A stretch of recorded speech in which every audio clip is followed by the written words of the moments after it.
hiding in plain sight. That is, if you know where to look. Lucky for me, I've got an eye for finding the truth.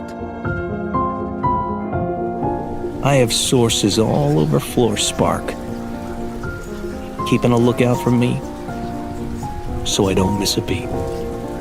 I protect my people. I keep their identities confidential and safe. I don't like bullies. I don't like those who would prey on the weak, especially those in power.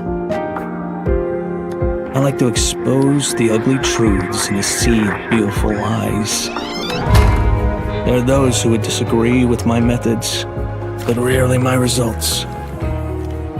Whatever the truth is, I will find it. All it takes is one glance and it's already too late. I've seen it all. My name's Winslow Valiant, and I'll make you front page news, no matter the cost.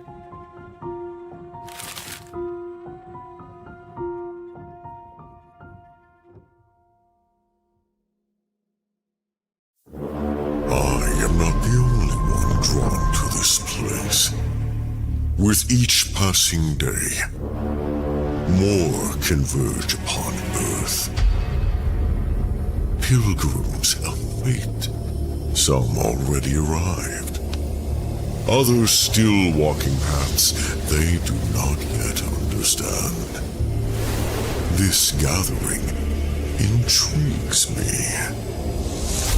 They exist in the space between heaven and hell. Their choices now will carve the shape of their eternity. But do they truly know what they are? What forces stir beneath their feet while they play their part on the board? Pawns, perhaps. Or something far more significant. Death lingers near. Yet the dead do not rest. Their whispers grow louder. Their stories claw to the surface. Deeds once buried in shadow now stray for the light. These saints, these sinners, they are unlike any I've seen. Complex, flawed, powerful. Some barely cling to their soul. Others shine so brightly, I dare not look away. They have been chosen for what lies ahead, and nothing in this world or the next will ever be the same. I must watch them. For within this fractured group lies the thread to a mystery far greater than they can fathom. And soon, it will unravel.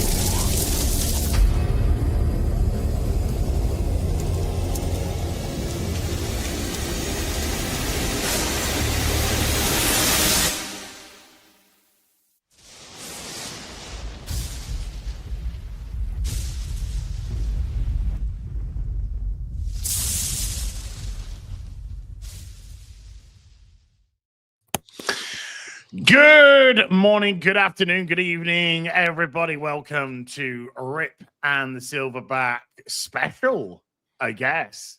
Saints and Sinners special. I'm your host, Az from Hill versus Bay. Look, I'm not even the Silverback today. Yeah, I'm in business. I'm in business mode. Business mode. I love it. I mean, I'd be wearing my business t-shirt, but the chroma key keeps getting rid of it. Yeah, it'll do it. It makes sense. Yeah, it makes sense. This floating ghost, and I think that'd be more apt for MauLer. So today we're joined with by the writers for the Saints and Sinners book, Drinker had to cancel at the last minute. He had a bit of an emergency, so hope everything's well with you. All the best to you, dude. But we are joined, of course, by the rest of the writers. Eric July, who's also the Rip to my Silverback.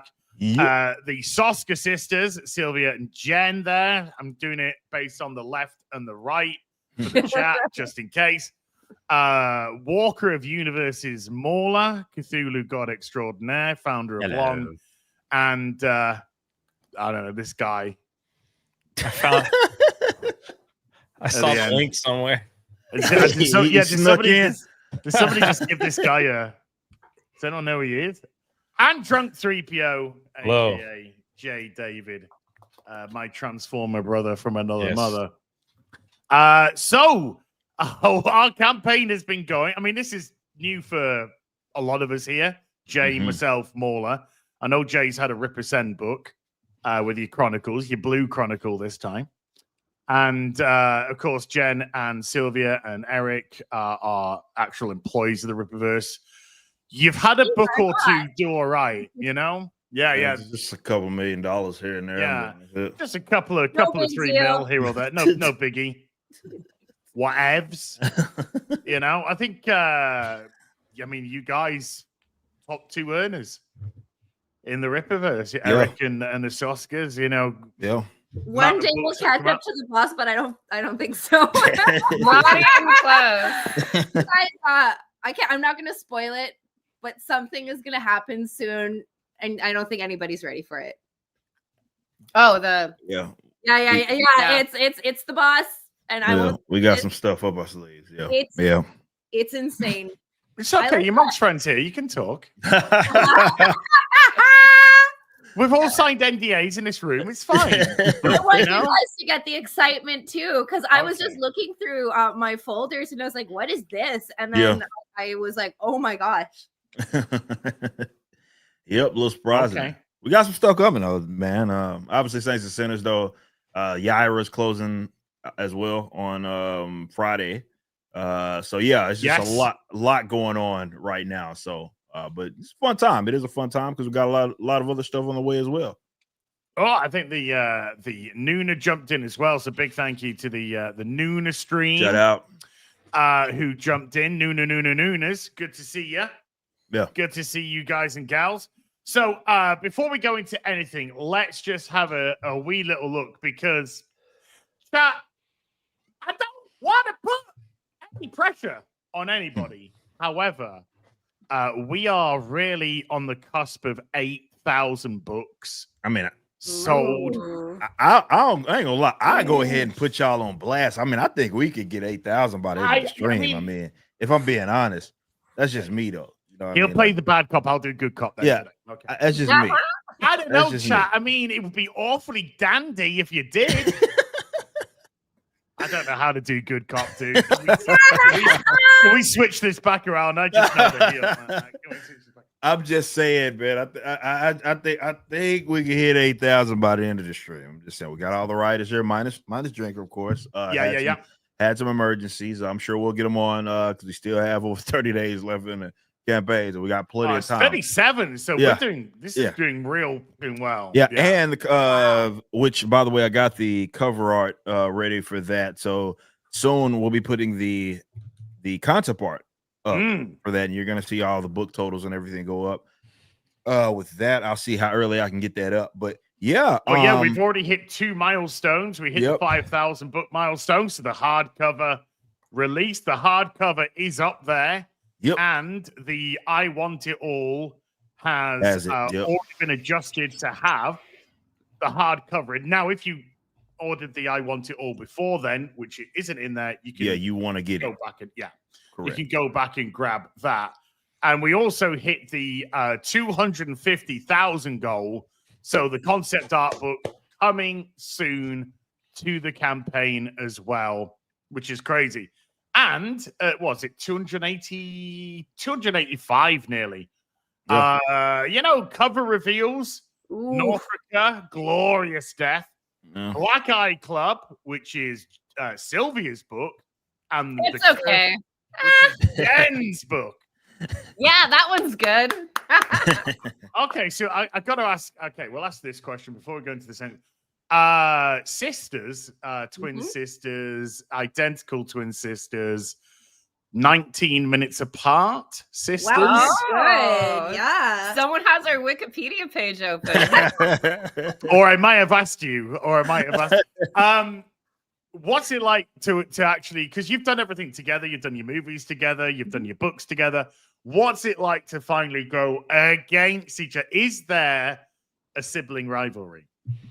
Well, contractually, I'm obligated to be here with Syl, but I've made it very clear that I like to be told if she has to be near me from now on. Yeah, we're big WWE fans, so having a rivalry, even between twin sisters like the Bellas, it is not a new concept to us. I feel bad for Jen because nobody wants to beat their little sister. Like, you want them to do well, but Wow. but you know, it's honestly, a lot of people were talking about like Yaira and Bloodruth, and they're like, I don't know who wrote which part.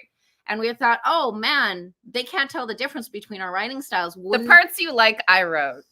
I don't know about that, but you know, we were thinking, what if we took a duo like Michael and Lillian and wrote them separately? And the bus was kind enough to give us that opportunity, and we had a blast. I missed you.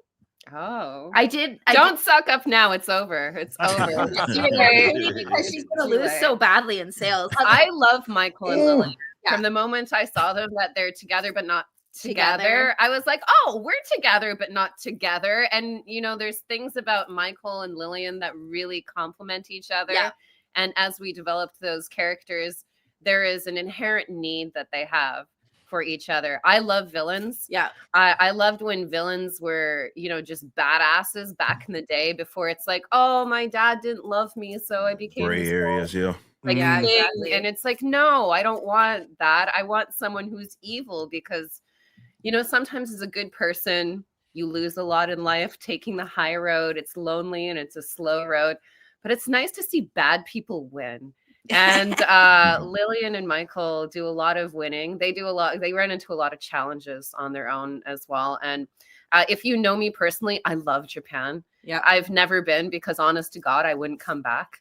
I've heard that the Twisted Twins are I hear we're famous in one place in Japan, and if anyone can tell me where, if you are the chatter from that town, let us know. We'll come. I'm gone. I'm waiting for my Japanese husbands all lined up. But yeah, I really love Japanese culture and I love Japanese horror. And for that opportunity to write Lillian, and I won't tell you if she's in Japan. You're gonna have to figure that out. But there's a lot of J horror and manga like Junji Ito that went into that. And I loved it. Sylvia is really an amazing writer also. She just doesn't care about that shit as much. Yeah. I'm a big fan of Chuck Palahniuk and Bret Easton Ellis. And we've been trying to adapt one of their scripts for years now. And so when I got the opportunity with Michael, I was like, he's like a merger between like Patrick Bateman and Tyler Durden, and he on the back of his document cards, which guys, you should all get them because it's got the best lore spoilers. I was That's like, true. And I've never throw a punch. Yeah. Why would that happen? And what would it look like when Michael was allowed to let loose a little bit? So I had a lot. You know, when you try and get something subtly and he just make a load of noise. Yeah. Were you getting something subtly? I didn't even notice. Yeah, let's go. I will tell you, chat, if you hated Joker 2, you're going to love Black Eye Club. It is the ultimate dark power fantasy. Yeah. And you definitely want these cards because Andrew can't stop us from spoiling stuff that's already printed. And get the new cards. I saw somebody posting about the back of one of the cards and they were like, ooh, that's a big spoiler secret.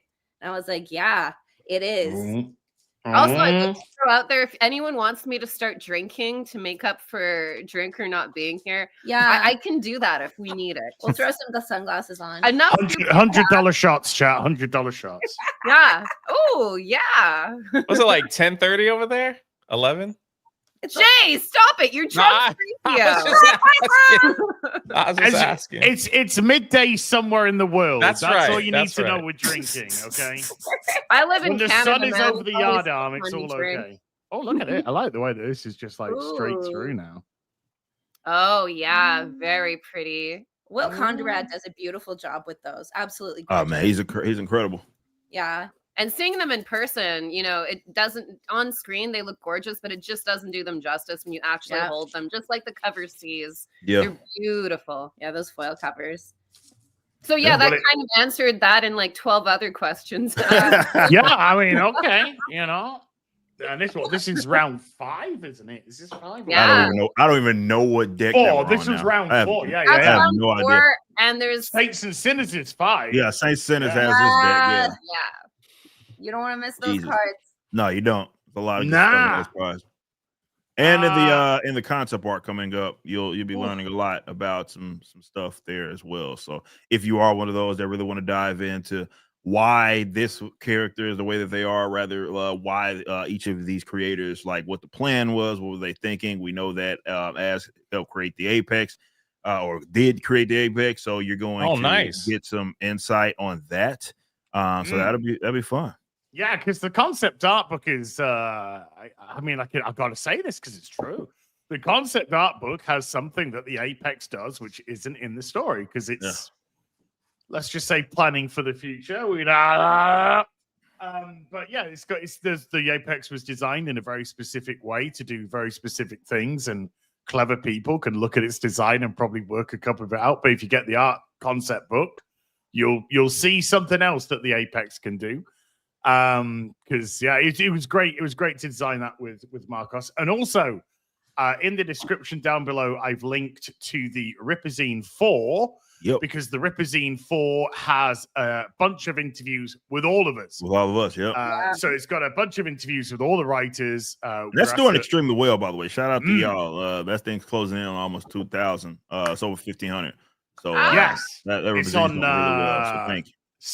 1,699 books already for the Ripazine. 30 days to go.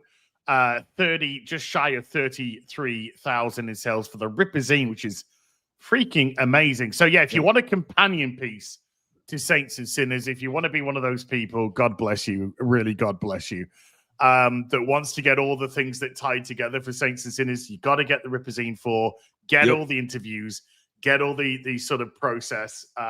We'll talk about some of it today, but yeah, there were some great questions that were asked of us. So the first question again, before I bring in Morley and Drinker, not Drinker. I wish it was Drinker. Unfortunately, I know. It was, I'm not even ashamed of that.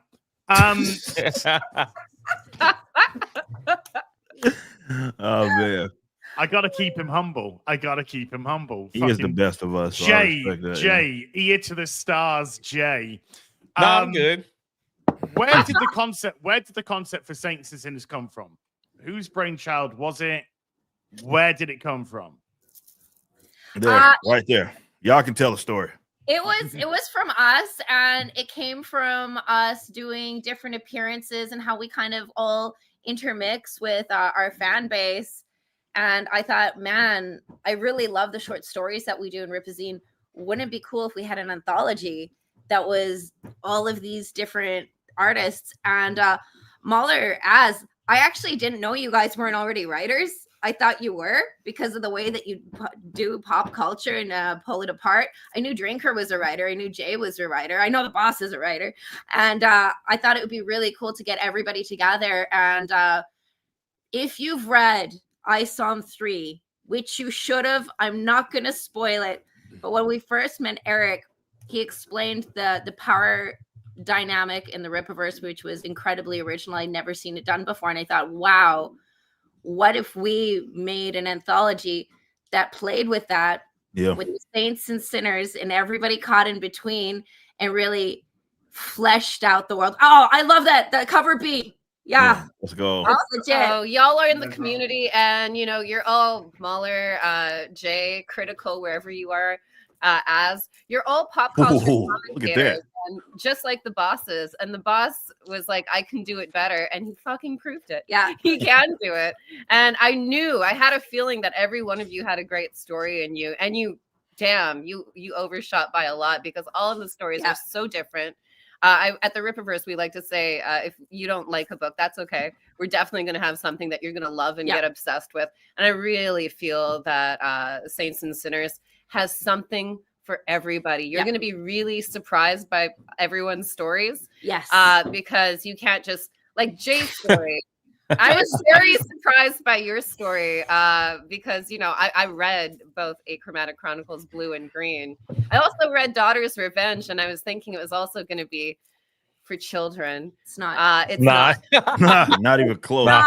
Y'all read Saints and Sinners before you give it to your children, unless you're raising a Soska sister and you're just I always say that. People are like, what's wrong with you? And like, oh, my parents watched everything with me. That's what's wrong with me. I didn't know. I didn't know. Yeah, MauLer and Jay put things in that DC and Marvel would never allow to be printed. There's a couple of pages that I was like, whoa. Also, as I hope you understand that we're saying for appearances, I think Chad all agrees that everyone wants you showing up at a convention soon. Yeah. Someday, somehow, someday. Well, Come I mean, on, yeah. how much is it going to cost? I know. I was begging him before the stream started. Like, I was begging him. There's one. The one that I'm going to in Toronto. I was like, I'll take you out to dinner. You got to get your value. You got to get your value to breaking point, and then you turn up. Yeah. With like 1 million t-shirts, and you go, come on, let's go. The lineup when Az shows up is going to be stupid. Yeah. You won't even know what to do. Oh yeah, I'll be like, "Hi, are you here for me?" No, Az. Okay, sorry. Okay, I sorry. understand. I understand. Yeah. Filter them through. Filter them through. That's how I was with Eric, man. I was standing there at the table in Dallas. Eric shows up and he's like, I don't mean to be rude, but I was like, I got it. I'm gonna take a walk. No. I went and bought a bunch of stuff and like came back. I would never do Jay like that, man. I was joking. Never. I'll sit right in the middle, so they just filter past you, and it looks good. You know. I was way off to the left. No, okay, it's fine. It's filter pass. Filter. No, okay, filter. It was cool though. Shout out to everyone that came out in Dallas to see so many people with like. I was showing Eric. They got this tattoo on their. Yeah, man, it was awesome. Like all the shirts. I was like, that's pretty crazy. Yeah, the book doesn't suck. Cool. It's really cool. No, it won't. Don't worry about that. But no, it was really cool to see. You know, and obviously people are excited for Jay's writing on this because they seem to do the all ages stuff. So this, and I think the character that you created in Cameron Cross is really going to be one that sticks around for a while, just because just obviously the nature of the character. But I think a lot of people, I just got a feeling that a lot of people are going to resonate with that character a lot. So I'm really excited for people to read that. I've been keeping up with various chats and comments, and people are really they bring up Cameron Cross and his design and everything, and it's real cool. So I can't wait for you guys to read his story, man. And like I said, we've seen him with Ripper Sin, but this is his first actual reverse project, and it was a great project to have him a part of. And again, everybody's writing within this theme. And just to piggyback off of what the Soskas had said, everybody has their unique stories, and sure, there is a common theme in the Saints and Sinners. That's the point of the anthology, right? And it's implied in its name. But I love that everybody took it different routes, right? In terms of like the type of story that they told. As he's taking Ingrid on his journey, solo journey. And you guys handling like the wrestling stuff, and then you have that more adventure with MauLer and Jay with what he's doing. I mean, it has some adventure elements with Cameron Cross, and then we have Kane and what Drinker is doing, and Minds is like just more of a, I don't even know what to kind of put it as far as a genre is concerned, but it deals with the like other side of the we've done detective stuff, and we've told stories that are people are getting on the wrong side of the law, but I tell a story that's more internal with Elias Mards. Big shout out to him, and you're dealing with like prosecutors and all this other stuff. So everybody, it's a Saint Sinner story, obviously, but everybody told it from a different perspective, and I think it just makes for a great anthology. And I'm excited. Oh. So we've kind of been through the stalwarts. Eric, you came on with a story. What's your kind of process when you've got Isom? You're doing all of Isom. Yeah. You've got Norfolka on the go. You've got other fingers in other pies. What happens that you just go, right, now I've got to just do a 15-page? Yeah. It's different. Like 100-page plus with Isom 3 and whatnot. It is a completely different approach to write those stories. I mean, even writing the longer stories versus like with Isom having a 3-part arc, and I think as people have read Isom 3, they kind of see the vision and everything because it concludes that particular arc. But I'm writing with that in mind, whereas with something like this, even writing like a Ripazine is a little different because write a Ripazine, it's more I'm trying to get the audience acclimated to these characters, see if they, it's a filler, right? For the audience, at least from their perspective, to really see if this is a character that we're going to keep around or a story that we're going to continue to tell. Whereas this is a part of this longer anthology, so you have a similar approach with like the Ripazine, but it's different in the sense that again, it's part of this overarching like narrative, right? That everybody is telling. So it is it's I don't want to say it's more difficult, but it's different, right? Because 15 pages, as you all know, everybody here probably found and ran into, like that's not a lot of pages, right? It goes by quick. Yeah, it goes by quick, and you're trying to tell all this story. And I think it is challenging from the writer's perspective, but in a good way. You can really see kind of what you're made of by just given only 15 pages, tell the story. Can you do it or can you not do it? But yeah, it's a much different approach to storytelling. It's challenging, but it is fun for sure. And it's also, for me at least, inspiring seeing everybody else's work, kind of, because I think my story was one of the last ones that came through with it. So obviously internally I'm seeing everybody else's work and how they're approaching Saints and Sinners, and I was becoming inspired as well because I wanted to do something different, just like everybody else is already doing, because everybody took the theme but they told their own story. So I'm like, okay, I need to tell a unique story as well here. And that's where I came up with a new character in Jackson Canehart, and hopefully he sticks around. We'll see how the audience feels about him. But it's just different, challenging, but fun. Like I get a kick out of stuff like that, especially in this day and age, or just at this age where I'm always trying stuff new, and sometimes it works, sometimes it doesn't. But I feel really, really good about the story that we told, especially it being alongside all of your stories as well. Yeah.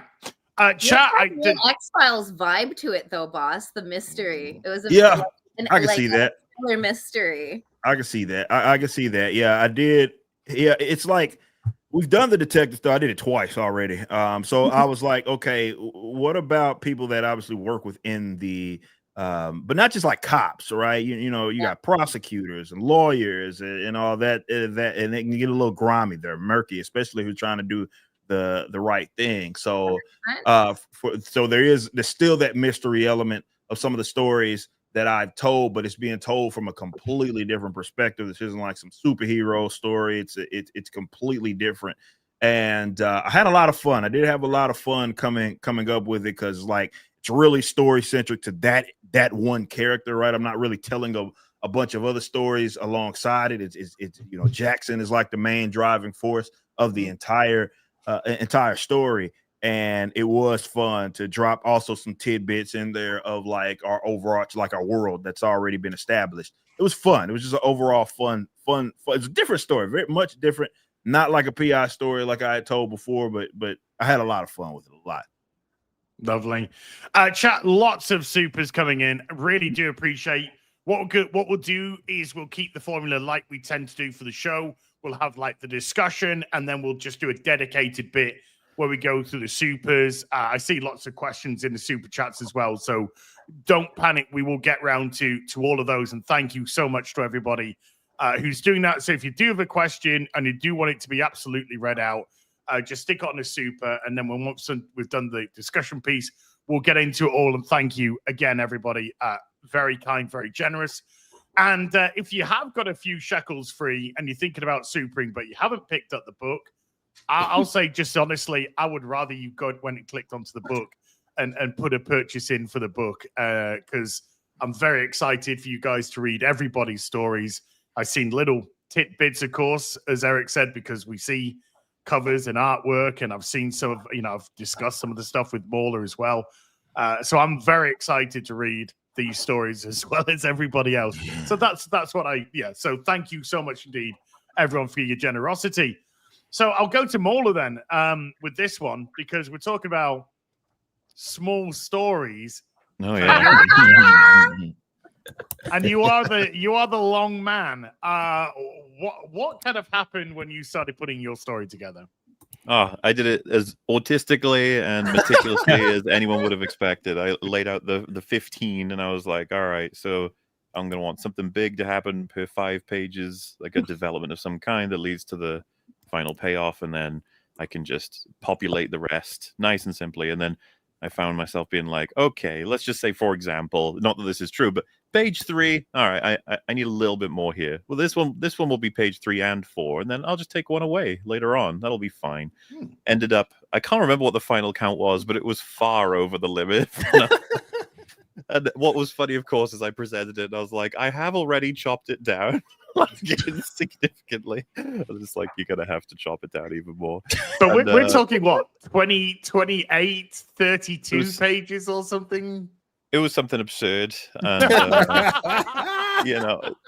it's funny because people making memes about it, but it's like, it happened. It did. Of course it did. I think Molly is the only one who has a 16-page story because he is right. Yes, Molly.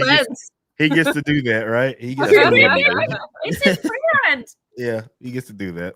I would have just had a splash. I would have taken advantage of a splash to a splash. Yeah.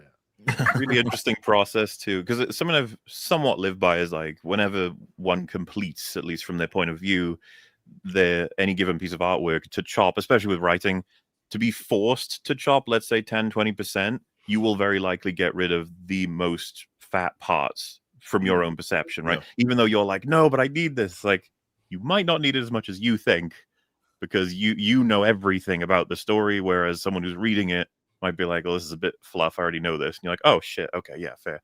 So, redrafting, going through the whole process. It's funny because done a lot of script writing in my time, but none that were meant to tell a story. they were all meant to criticize stories. Right. So it's a bit of a flip over, but it's been really fun. And of course, super thankful for the chance to do it as well.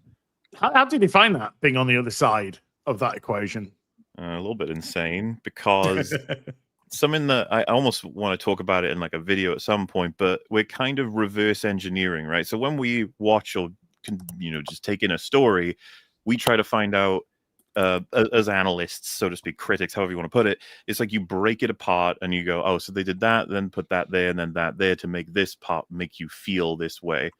As a writer, you're like, okay, I need to make people feel this way, so I'm going to have to put this here, put that there, and then put that there. So it's just like, it's almost a similar job, but in reverse, but then it's different requirements for the creativity. And I feel like a little bit I'm talking out my ass. This is my first story. It's 15 pages, 16, but you know what I mean? It's I'm just getting started.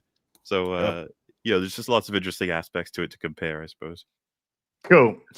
Jay, with you've already been a published author. You've had your Anti-Distinct Liminty Chronicles, Green and Blue.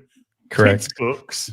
Yeah. Suddenly you go from kids books that are hundreds of pages long to 15 pages for the Rippaverse, new characters.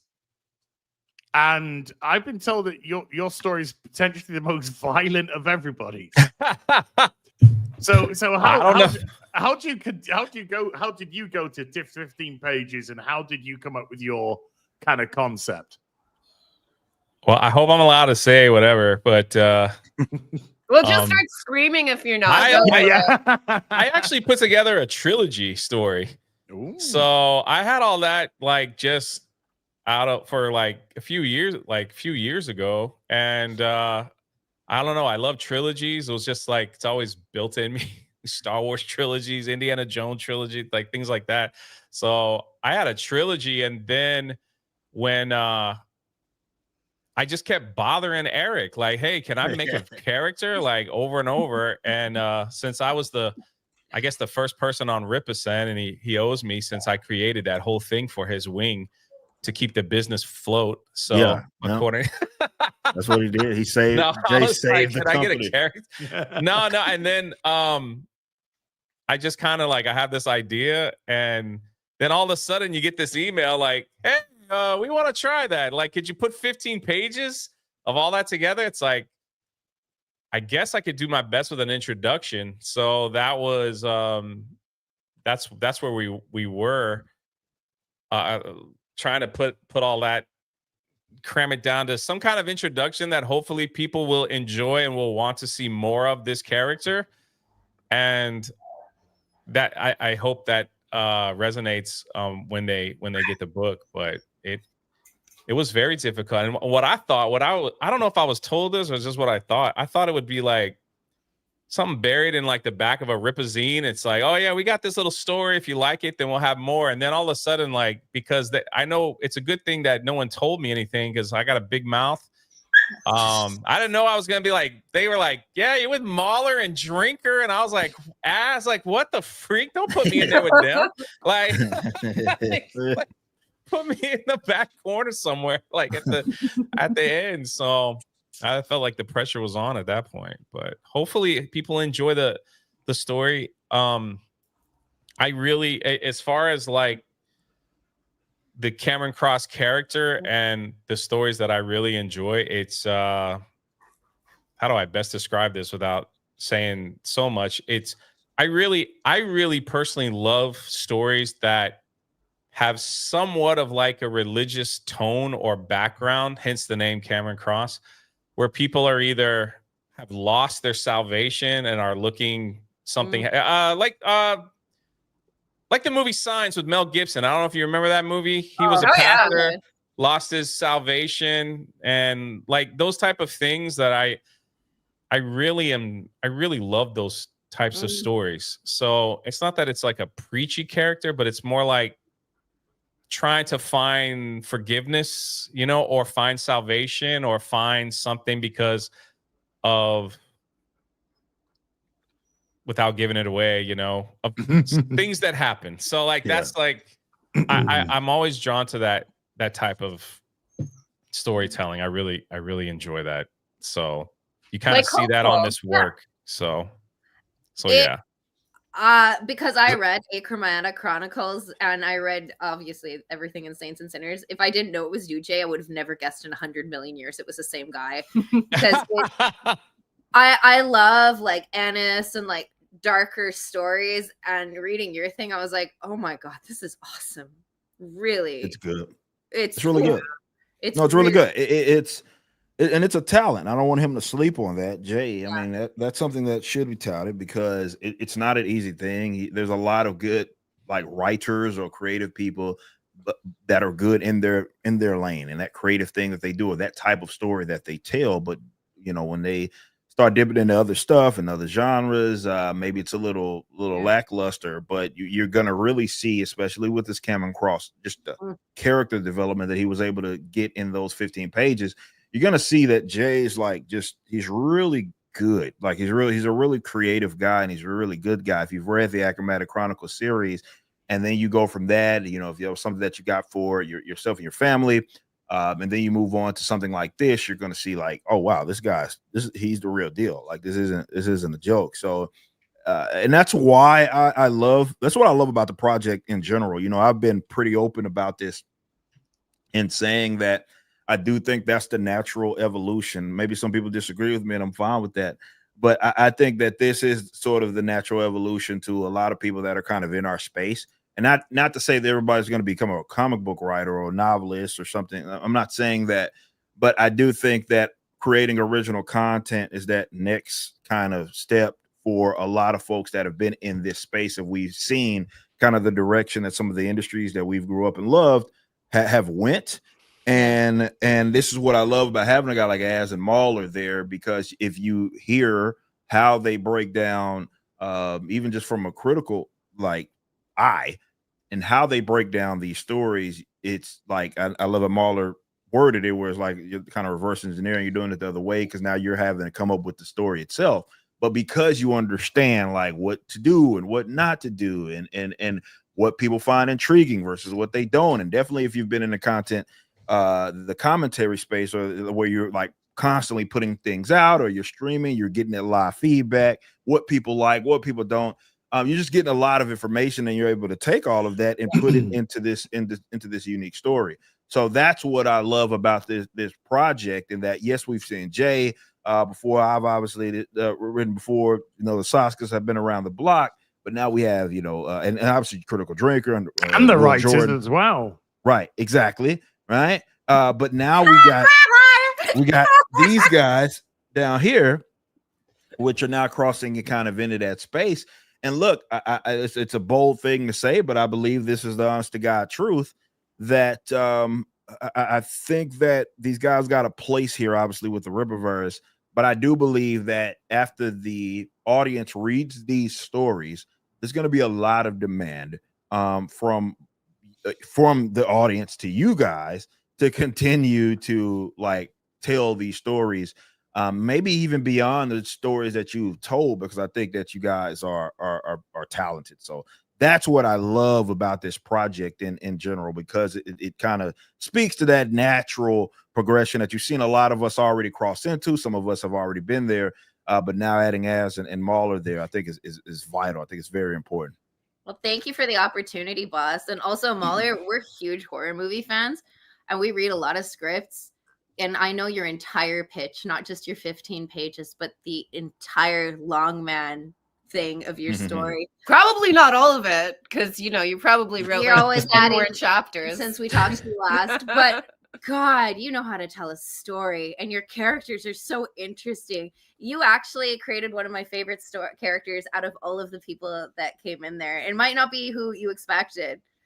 It's Adam. Adam's my favorite. The relationships between the characters too, because you're like me, a Whedon fan, and you're like, it's going to be like Buffy, and I was like, whoa, okay. And the dialogue is so quippy. It's like a character all of itself. Yes, it's just splendid. And then you go into the great horror stuff, which I was like, oh my God, people. But what would you mean? It's a happy, fun adventure going into Lord For us, it's a happy, fun adventure. For other people, it's some scary shit. MauLer, you're really good. You're a Not with what I've fucking seen, mate. That's all I'm gonna say. So I'm a little shocked that mine was the most violent one with everybody on the panel. We'll see. MauLer's gets pretty brutal too, though. Yeah, it's really hard to tell who has the most violence. I think the context of Jay's violence is what would have Marvel and DC being like, we're never printing that.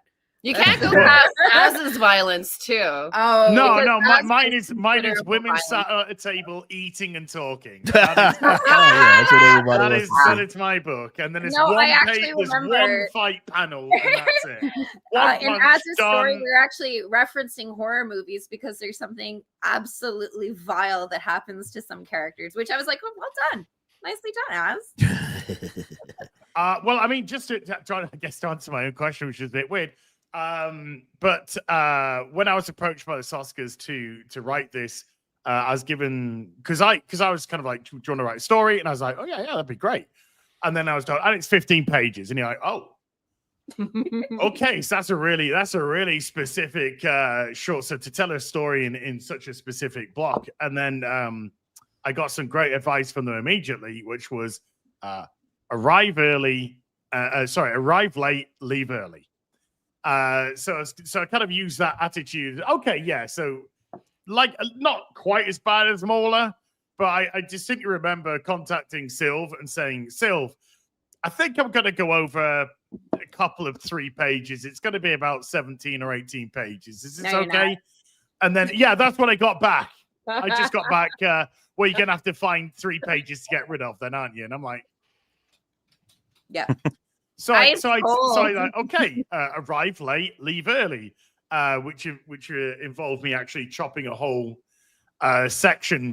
little bit of a section. But ultimately, I was like, actually, this makes the flow a lot better, and it kind of really worked for the story. But in terms of, I mean, I do a show with Eric every week. For goodness sake, this is it. But I've been a big fan of the Rippaverse since its inception, anyway, because of I believe in the vision that Eric's doing. I believe in what Eric's doing. I really love these characters that he's created. People in the mainstream industry have been complaining for years. People don't buy new characters. People don't buy diverse characters. All this kind of like hope that they get. And then Eric came in and went, right, I'm going to do an eclectic group of people, but it's not going to focus on their superficial traits. It's going to focus on their strengths, their weaknesses, their character, their personality, their stories, their interactions, all this kind of stuff. And I gravitated immediately towards Alpha Core. I just really liked the concept of Alpha Core, and I liked the idea of Alpha Core because I thought it could lead to some very challenging and interesting storytelling when you have a government-sanctioned police force of exeps. So that they're clearly going to have to operate within boundaries, within rules, and what happens when you give an except rules? It's things to play with. So when I was asked, to me it was easy to grab Ingrid because she's well, I mean, that is one of them, but because she was the more grounded of the three. In terms of Brian, exactly, and having loved Alpha Core, big fan of Chuck Dixon, huge fan of Chuck Dixon, and I absolutely adored Alpha Core. I said to myself, wouldn't it be interesting to see what we could do with this character? And the very first thing that I did was I gotta get her mobility. She can't be driving around in police cars. She can't be ferried around, so Alpha Core's got to give her some mobility. So the Apex came into play, and I see Marcos in the chat, and Marcos was great to work with in the concept, because Marcos and I were completely on the same page with the Apex. So I was throwing things at him, he was throwing things back, and I was just like, yeah, and he was going, yeah, this is where I thought, yeah. So Marcos and I were so connected on what we wanted to do with the Apex. I personally wanted to I could integrate some new characters, but I wanted to take one of Eric's characters. I was really keen to actually take a Rippaverse character and do something different with them, take her out the Alpha Core, put her in a solo story, because I just imagined in my head the Alpha Core don't go round together all the time. We'd already seen Braxwell kind of wander off and do his own thing. So I imagine that's how Alpha Core tends to function. They tend to function as individuals, but come together as a unit when necessary. So where would Ingrid preferably be? Well, Chuck wrote her as a potential detective, so stuck her into a detective story. So it was a great opportunity and a chance to play with one of Eric's toys, and then throw in a couple of my own. Yeah, no, it's good, man. And I would love to kind of put everybody on the spot if you guys have some, because I'm actually curious. I don't think I've asked any of you this, and I'll go first, I guess. But like some of the inspiration, obviously, from if there are, that drew kind of influences, maybe in even the type of story that you're telling, it may help the audience kind of understand kind of what they're getting themselves into when they read your story. At least for me, everybody knows I'm a nerd for those old. I mean, if you kind of picked up on the old detective noir stuff, like definitely if you read Salvage, I'm into that. But there was a whole heap of different shows that, particularly with my grandmother, that I used to watch, like the Perry Masons of the world, was the LA Law and Murder She Wrote, and Columbo. Columbo obviously is one of my favorite of all time. There, and these were like these kind of crime. You had detective elements, but they dealt with a lot of the courtroom stuff. Some of the stories dealt with the courtroom stuff. as well. Even the like corny kind of like comedy ones like Ally McBeal and all that stuff. Like I just gravitated towards that, right? When I was really young. And I wanted to tell a story, at least for me. I was kind of drew inspiration from all of those, again, more so with the kind of understanding or trying to tell a story from the perspective of someone that wants to do good, but they're caught up in a system that, tends to maybe not do so well, right? Especially if you're dealing with lawyers and prosecutors, especially as litigious as a country like even though America's kind of broken up, and if you're reading Great War Separation, you're kind of learning a lot about that stuff. But you get what I'm saying. There's just so much that goes into that, and I wanted to just tell that story, not just strictly from the detective, but what if you have a young prosecutor that wants to do good, that's caught up in this system? Kind of what does that look like? And that was all those stories were big inspirations, kind of for me and mine. As what about you? I know you took the character that you kind of gravitated towards, but I have a feeling that maybe that there was a reason for that. Yeah, I mean, obviously a huge Batman fan. We all know that. So I've always loved my detective, kind of in the same vein as yourself. I've always loved my detectiveness. But when I was a kid, I grew up on Commando. I grew up on Predator. I grew up on Beverly Hills Cop. And Beverly Hills Cop is one of my favorite movies of all time. One of the goats, man. Yeah, absolute greatest of all time. And that I love that wonderful blend of kind of seriousness and earnestness and action, but you could have some moments of levity that came into dangerous situations. So I like kind of stories that you can get your character can get their teeth stuck into something, a mystery, a murder, what's going on. And then shit can hit the fan, and it can get pretty dangerous. But at the same time, there can be elements of like humor in there, good dialogue between characters, snappy dialogue between characters that can bounce off each other, and so you are trying to put together something that feels different, that doesn't feel like it's just rehashed or repurposed. And I guess I can say this, but I took Ingrid, one of your characters, but I created some characters 30 years ago, and these were just characters when I was at university that I was playing with, because at university I was doing things like journalism, I was doing creative writing, I was doing these kind of modules at uni. And I wanted to go into comic book writing, and life happened. Life happened, and I ended up fucking sat my ass doing fuck all. And so I thought it was a great chance to kind of just take the idea of these characters that I had 30 odd years ago, and they would fit perfectly into this story. And then there's something else completely, just to really kind of throw a curveball into the situation, because as much as you could have a standard story, you got to have something which just really rocks the boat. And it just seemed to work for me. It just seemed to work with how I was processing. And I can't say NDA. Good boy. But there's maybe there's other faces in this book which may or may not be familiar. Perhaps. Who knows? I guess we'll see. I don't know. Don't ask me.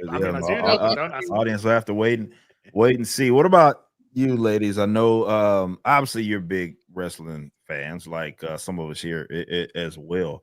So that may be answering the question by itself as far as some of the influence. But yeah, I'll give you guys a chance to chat about that. It was us being cheeky again, boss, because we saw Larry and he was one of the great characters that you created. And we're obviously massive wrestling fans. We've audience, if you don't know, we've always been wrestling fans. We did 2 movies with WWE Studios before they ran that into the ground. And we also wrote a Ronda Rousey comic book. That was her year 1 at WWE. Whoa, that sounds good. You want to read it? They never released it because they lost the rights to Ronda as well, which was good because they didn't know anything about her. They're like, why isn't she talking as a kid? And if you know, you know, she was born with her umbilical cord around her throat, so she didn't talk for many, many years. So that was a challenge to write. She's always had like a hardcore life. But if you're a wrestling fan, you know the ring is like this much of the exciting thing, and the politics behind the ring and the actual real life feuds. Like, hey, this guy's an asshole. I don't think I want to give the belt over to him. And then they do the Montreal screw job and things like that happen. As an HBK fan, I'm sorry about the Montreal screw job. It's an embarrassment. Bret Hart made a lot of money going to WCW. He'll be all right. He deserves it. Well, Bret Hart is one of the greatest wrestlers of all time. Anyone that trained in the dungeon. And Larry Shungite, he embodies like Bret Hart, The Rock, Stone Cold, Punk. Just these, like, even a little bit of Daniel Bryan. These guys who, like, the Federation is like, don't look at this guy. We want you to love Cena or any one of these dumb boys from The Shield. You guys work hard. But I never got over Seth Rollins' black and blonde hair. That you're always. That's it. I'm never going to forgive you. That was the beginning. That was the beginning and the end for me. And Roman, when I saw him, I was like, "Who's this porn star version of Undertaker?" Hot. Although he's a very good wrestler, but when he pins a guy and flicks his hair. Anyways, I digress. Notes, Roman. It was perfect. Clearly, I love wrestling a lot, and I really wanted to see a Larry Shungite story. Yes. And, you know, the boss is so busy writing 10,000 other books and creating new characters in every one of those books and being like, oh my gosh, which one's going to go next? I really wanted to write a Larry Shungite story. Threw it in there as a little pitch. And there were a few characters that people might see in the Larry Shungite story without spoiling anything, that it's like, oh, it's weird. This guy seems to have a connection to the SSWL. Ooh, this guy was described as kind of wrestler-esque. Was he ever a wrestler? I don't know. Oh, wait. They've already seen artwork of Tuna, haven't they? They saw that. They see Tuna. It says Big Tuna on it says Big Tuna on it. That one's kind of given away. Oh, thank God. Thank God. But if you're a wrestling fan, it's like watching Goon if you're a hockey fan. And if you're a hockey fan and you haven't watched Goon, treat yourself, because it references a lot of things that have famously happened in hockey. Just like The Underdog famously references great moments in wrestling, but we make it our own. And if you guys like wrestling, you know, be loud and vocal, because I would love to develop or have someone else develop what we set up, because just like the other books that we did a little intro into, Larry's got roots. Yeah. He's got things that matter to him. Mm-hmm. He's got things that piss him off. Yeah. And he has a direction that he's going, and he's got a past that you don't know everything about. Uh-huh. So to write a bit of mystery. Yeah. Writing a wrestling story is such a joy. Such a joy. Yeah. And as the boss said, internally, a lot of us are huge wrestling fans. So when we got to work with Cliff Richards, who is a dream, what a talented dude. Shout out. My gosh. Our biggest hope is that maybe we can keep writing and working with these characters, because I don't actually think there's any comic book world that has like wrestling in it. I mean, like, that's how Spidey started, but you don't really go. Yeah, you don't really learn a whole lot about it. It doesn't have its own story, and that's why I was really I was serious about introducing that and having it play sort of. I don't know if integral is probably not the proper term to explain what the point of the SSWL is, but I wanted it to exist, but also something that we could all, I mean, you know, you got Cedric at some point. If you read Item 1, you know that he was building suits for some of these guys. And obviously with Larry Shungite's introduction in the next book, and you see that Lincoln is somehow, involved in some capacity. Like, I wanted that to be a world within our world that we could entertain because of that. You know, a lot of us are wrestling fans, and I'm like, why aren't more people doing it? We've seen like wrestling books or what have you, but like a big universe is actually entertaining that and really going into detail with it is you don't see that a lot. And I'm right there with you. I love to hear what how everybody feels about it, and see if we could really turn that into something even more special. Whether it's, again, to your point, like whether it's Soska's or whoever or all of us for that matter. Like, I think the SSWL has a lot Yeah. of potential, for sure. MauLer, Even ask one of our wrestler friends to come on board, maybe. potentially. I mean, you know them all, so why not? Maybe let's make that happen. MauLer, you told right now, boss. Yeah, please. But no, the MauLer, you told like this sort of adventurous, very adventurous story, and just the overall thing where there's some influences there. Was that a story that you had been maybe kicking around in your head for a while? Like, what was the inspiration behind that? Bone God. All of it started at Saints and Sinners. I was like, it's you know, it's funny. I was thinking to myself, like, the main character is gonna be a saint or sinner, and I was like, well, they're gonna be a saint. I was like, all right then. So, starting from that, and then just cycling some of the most fundamental known archetypes for a story, and just thinking about which ones had obviously not been done yet, at least somewhat in your own universe. And I was like, what about a little exploration of a temple? That's always fun. You never, that could go anywhere you want. And so then again, getting to a point now where I'm like, wait, I probably shouldn't say anything else in terms of how it developed, because that'll be saved for one day, maybe, perhaps. But like, a lot of influences, as was mentioned. Buffy, Angel, and Firefly are like the core shows that will forever influence every writing decision I ever make. It's as it should. It's the character writing, the snappy dialogue, the sort of intermingling of themes, and however you want to put it, in terms of like the meaningful and substantive character stuff. And then you get the overlapping of crazy sci-fi, gothic fantasy insanity, like cyborgs running around with crazy magic spells and stuff. But the important part is the characters behind all of it that really binds you in and then sends you off into like a really fun fantasy. So that would be core. Then, of course, it's no secret. People keep referencing it, but maybe just there's a chance there might be a bit of Lovecraft. It happens to influence a lot of what I'm interested in, because I love the idea that it's like you could in a way see it as like a darker version of what Star Trek is about, as in, let's explore the universe and discover all of its wonders and embrace the world for what it is, while Lovecraft's like, you sure you want to do that? Yeah. You don't know what's out there, man. You don't even know what it's going to do, or whether or not you can perceive it, and what it would mean to the humanity to discover it. So yeah, and it gives you so much freedom for creature design. You can just kind of get a little crazy with that. Hence why I'm like hesitant to mention influences, because I'm like, oh, does it make it too obvious what's going to happen? Smart. That's smart. Now, hear you word it like that makes sense. But I did love how you came up with pretty much everybody in the story. And this isn't a spoiler. This is just truth. Like, is our original concepts that MauLer came up with. We have some of our team here as grabbing some characters that existed. Pretty much a lot of us did. But you was like, okay, this is going to exist within the Riververse, but I'm creating these new characters. What was that like? Because you had a team essentially, right, that you had to create of different archetypes and different purposes that they're serving to drive your I guess your point or your plot, right, for the story of Bone God. But what was that like, creating all these individual characters, obviously working with Marcos as well?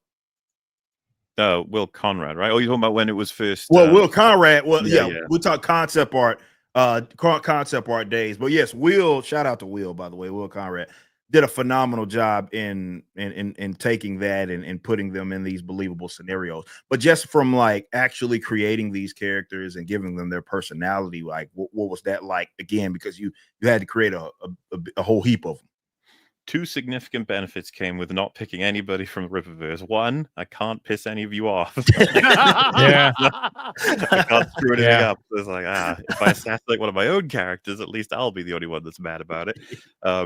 And then two, just it's somewhat freeing, right? Because I can just pick and choose any collection of people I want and move them into different places, be it conflict or connection and stuff. So yeah, but there's just a couple of roles that needed fulfilling, right? There needs to be the guy who brings them all together.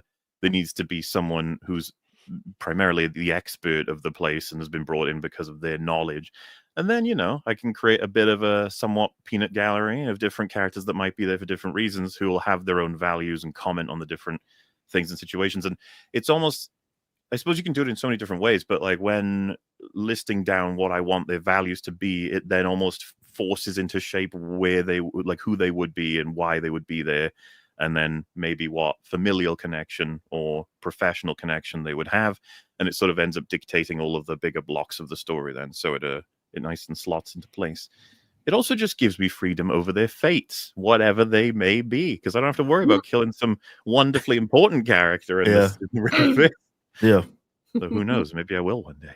Yeah, perhaps with the story that you told. I mean, I feel like you would, if you did have to kill someone off, you put them in a believable scenario. But yeah, you guys are gonna love Bone God if you've read, obviously, Good and the Polymath. You've seen all of our cards, a lot of the covers. Will Conrad's a staple here, and him being able to jump on this project was awesome, man. It's just a absolutely gorgeous story.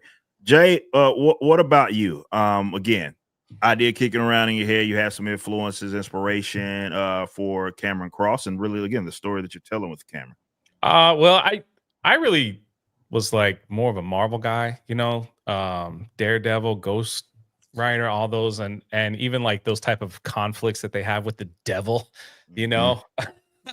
and that kind of stuff. But also, a lot of it comes from just history background, I love the stuff where religion plays and not just Christianity, but just religion plays a role in like most of the major wars, internal struggle, people searching for forgiveness, people trying to find salvation, different things that drive people to do the things that they're doing. So those type of, like I said, those type of stories are just, they're all over. And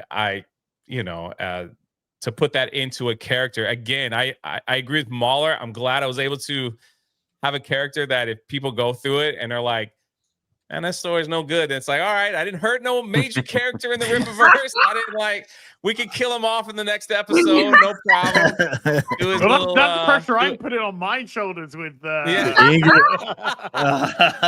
He could do his thing, and just kind of float out there whenever. But it's just the internal conflict of things that he has gone through and what he's searching for now, and how to his own enemy is himself, and how he can find a place of forgiveness within himself is the long process of who he is. So, and not to get into any superpowers or anything like that, of like what he's got going on. There is a unique scar from his eye that I love, and Chris Bolson did a great. I got to speak to him through Instagram and things like that, and emails and everything. It was awesome talking with him and working with him to bring this character to life. So I also love those underlining stories that are not so much in the forefront, but like over here on the side, that is getting stuff done and doing things. So that's why I have him work with Detective McDavies, in that as well. That's one of the characters we're able to pull in and be together and all this. So that's pretty much like a lot of the inspiration. So you're going to see a guy that is just confused, hurt, and searching for something to fill his soul. I guess and trying to put that on 15 pages was pretty difficult, because once you get to the paneling, which I am no expert or anything like that, I had to have a lot of help in making sure like it was, put together how it was supposed to look. And I read books on paneling and all that. Anyway, just trying. There's great work out there. It's like work in progress, just trying to figure that out, trying to learn that. You realize that the story that you've written, it has to be cut and cut again and cut again to fill those 15 pages. Like those 15 pages can fill up pretty quick.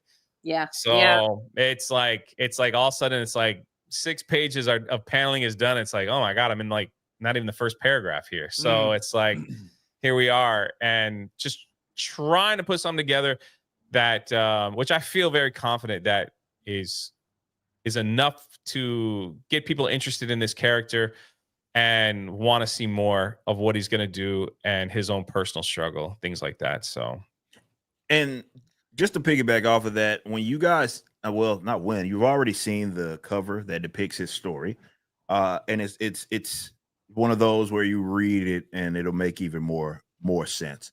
Shout out to Edu Salza. He's actually doing some more work for us, but he came up with an incredible cover, and Jay came up with an incredible character, and just from seeing those scripts come in initially, especially, was awesome. Because I nerd out about that sort of stuff you just brought up, like you were looking up like how to panel and do all these things. Everybody comes up with a story. Maybe there are people, just a little insight for everybody here. It's different for everybody. There's some great resources out there, and those resources from some of the top guys in the game, for example, are very different. You have Stan Lee, for example, he the Marvel way, in which basically he would only come up with an outline, give the artist a lot of freedom to depict essentially each panel, and then they would come in and he would come in and do some of the dialogue. Whereas Denny O'Neil, which I think a lot of the industry, that's where I draw my biggest inspiration from. Wonderful. Yeah. Where he's, panel it out. You want to give your artist more freedom, but you want to give them enough information to at least have some sort of direction. So you're actually scripting it out and paneling it out. And that's also awesome. Again, bringing this, the reason I bring this up, because everybody, as they're bringing in their submissions, it was different, right, in terms of how they packaged that, right? Seeing how MauLer did it with his pitch was awesome, unique, right? He did it in a way that he could communicate it.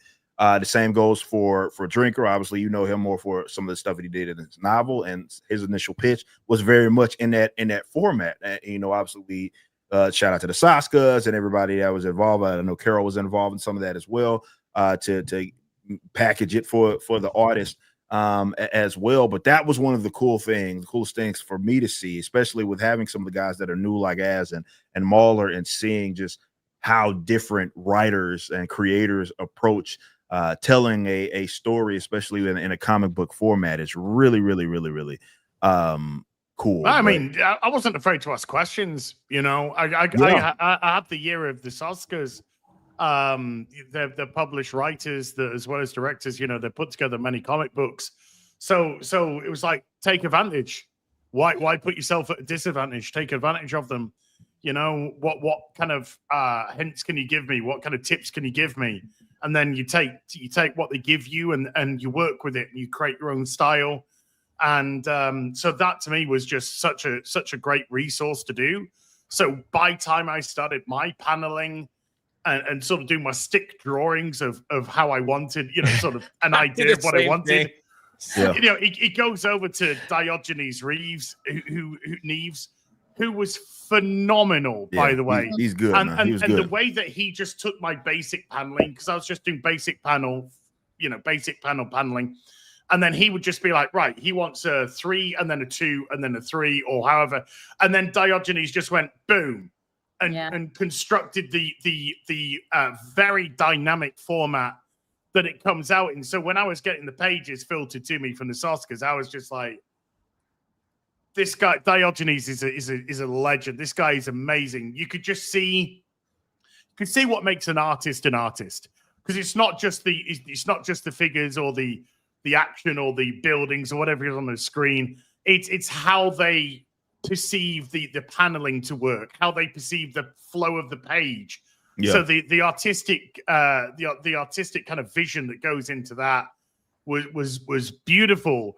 And also just to not be afraid to say, can we tweak this? Can we tweak that? Yeah. It is your vision after all. So if there are a couple of things which need to be reworked, say so. And just a pleasure to work with, because, if I was like, can we just do this or can we just do that? Boom. It just like came back and bingo, it was done. To your point, I love that. And big shout out to the Soskas. You guys were really heavily involved. You don't really see this. It definitely you guys have worked in mainstream comics, Jen and Sylvia, and that's not usually the process. You can submit a script and hardly ever see your artwork or how that stuff ends up getting depicted, right? Wow. Yeah, exactly. So no, there's still mistakes in our Black Widow no restraints play that I wish I could have pointed out. Like one girl changes from hair color from issue to issue, And I was like, oh no, what about this, this, and this? And they're like, oh no, we've already sent it to print. We're showing it to you as a courtesy. Yeah. No, not for the brain, just for a look and say that's fine. Yeah, the harshest thing is they hired us to do a Marvel Max, and then because of Jen, standards and practices got so mad because she was setting pedophiles on fire that were screaming for their lives, and we thought.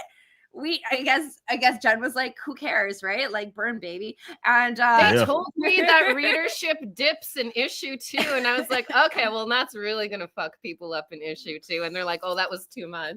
And so we had to really we had to earn our violence. Whereas in the Rippaverse, if there's violence needed for a situation, like I feel like we could set on pedophiles on fire all day long. And Absolutely. Be like, let's Absolutely. do it.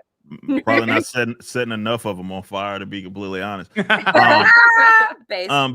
yeah, it's the thing that I loved about this, especially I keep reverting back to Az and MauLer, because this is the first time experiencing like that, because of being on the side of it. So they got to see the process as well. And I'm willing to bet Az you and MauLer, you probably learned a lot about that. And you know, you're going into your, I know Az already kicking ideas around. You're going into your next, you know, projects or things that you're writing in the future with that knowledge base there. Because like I said, everybody does approach it different, and you're working with different artists, like working with Cliff, where it's different than working with Bart as well. But, you know, being able to soak all that knowledge had to be, you know, awesome. Because I've been on that side, obviously, and asking questions there's nothing wrong with that, because you don't know what you don't know either. So you know, you may stumble across some great, phenomenal ideas in just asking those questions. So I'm just really glad that you guys you were very involved, and shout out to the Soskas, because they really helped project manage with this project. And okay, hey, we got some artwork in, we got some layouts in. Let me get this to Az, let me get this to Mal, let me get this to Jay. How you feel about it? And if there is something that maybe wasn't it wasn't depicted in the way that you thought it was, or you feel like, oh, now seeing it, I can communicate this a little better, why don't we do this? You guys got to have your input there, and then we could go back and do whatever we needed to do, in addition to our other just baseline sort of editorial work. So it was great experience all around.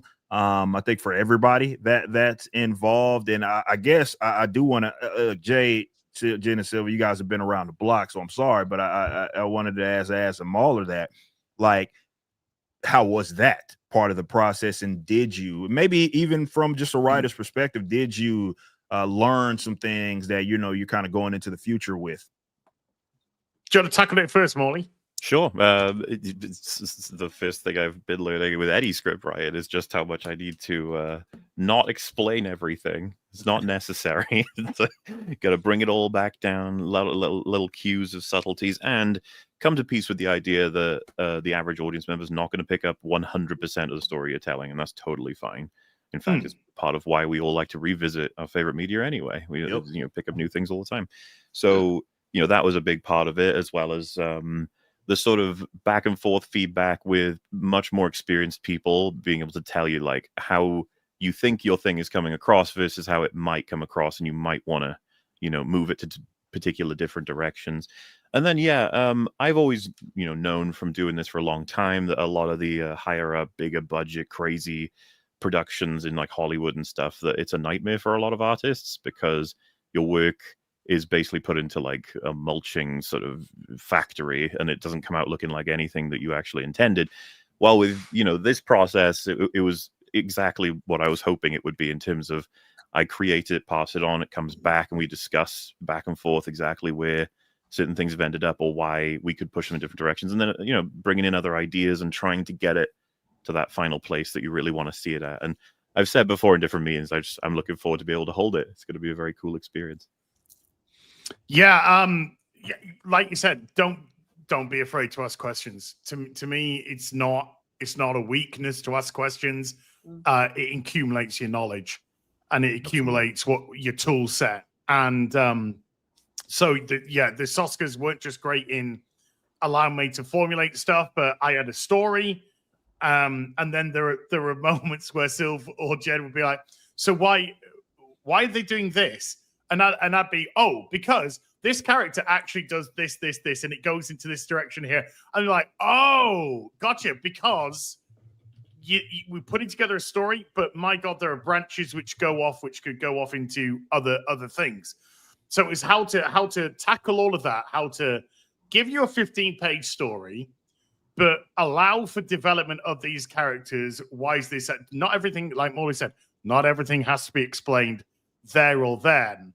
But if you write it like this is how it's happened, or this is where it's going to go, you have the branches to do that. And we've said this before, so again, I don't think I'm saying anything out of place here. But audience, if you know, when you get the books, when you read the stories, if you guys love the stories, Jay's story, MauLer's story, Soska's, mine, drunk. I mean, he is probably, but Drinker's story, and you want to see more. I mean, he's probably. Let's just be honest. If you want to see more, you know, be vocal, because you know, Eric is already putting steps. He's already said, right, come on, where are you? Where does it go? Where does it go from here? So we've already been compiling and putting together where things are going. So a lot of power kind of is in your hands as an audience, because ultimately you're who these books are for.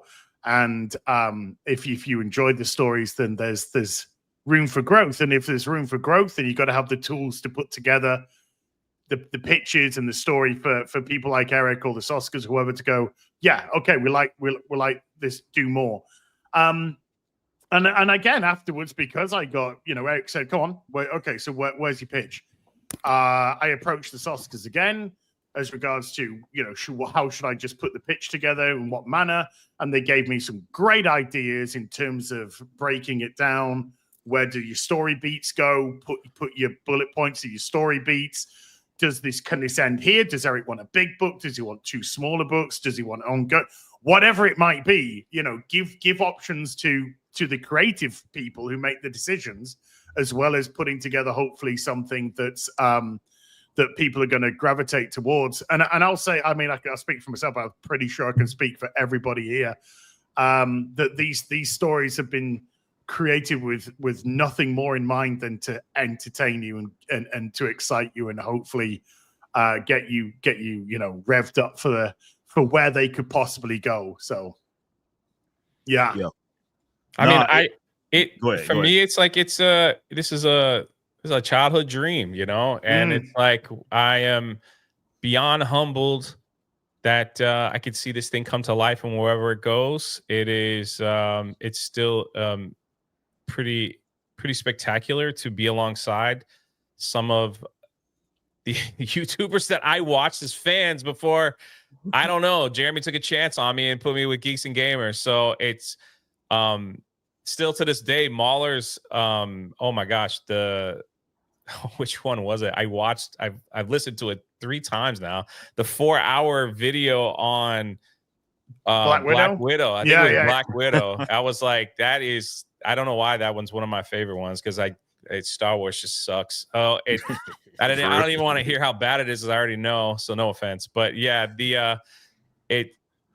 it's quite an honor, and never will you hear me at least say that, you know, like, oh yeah, I know what I'm doing, because holy crap, even though with Achromatic Chronicles, I had tons of help, and I surrounded myself with people that I thought could help me put a story together.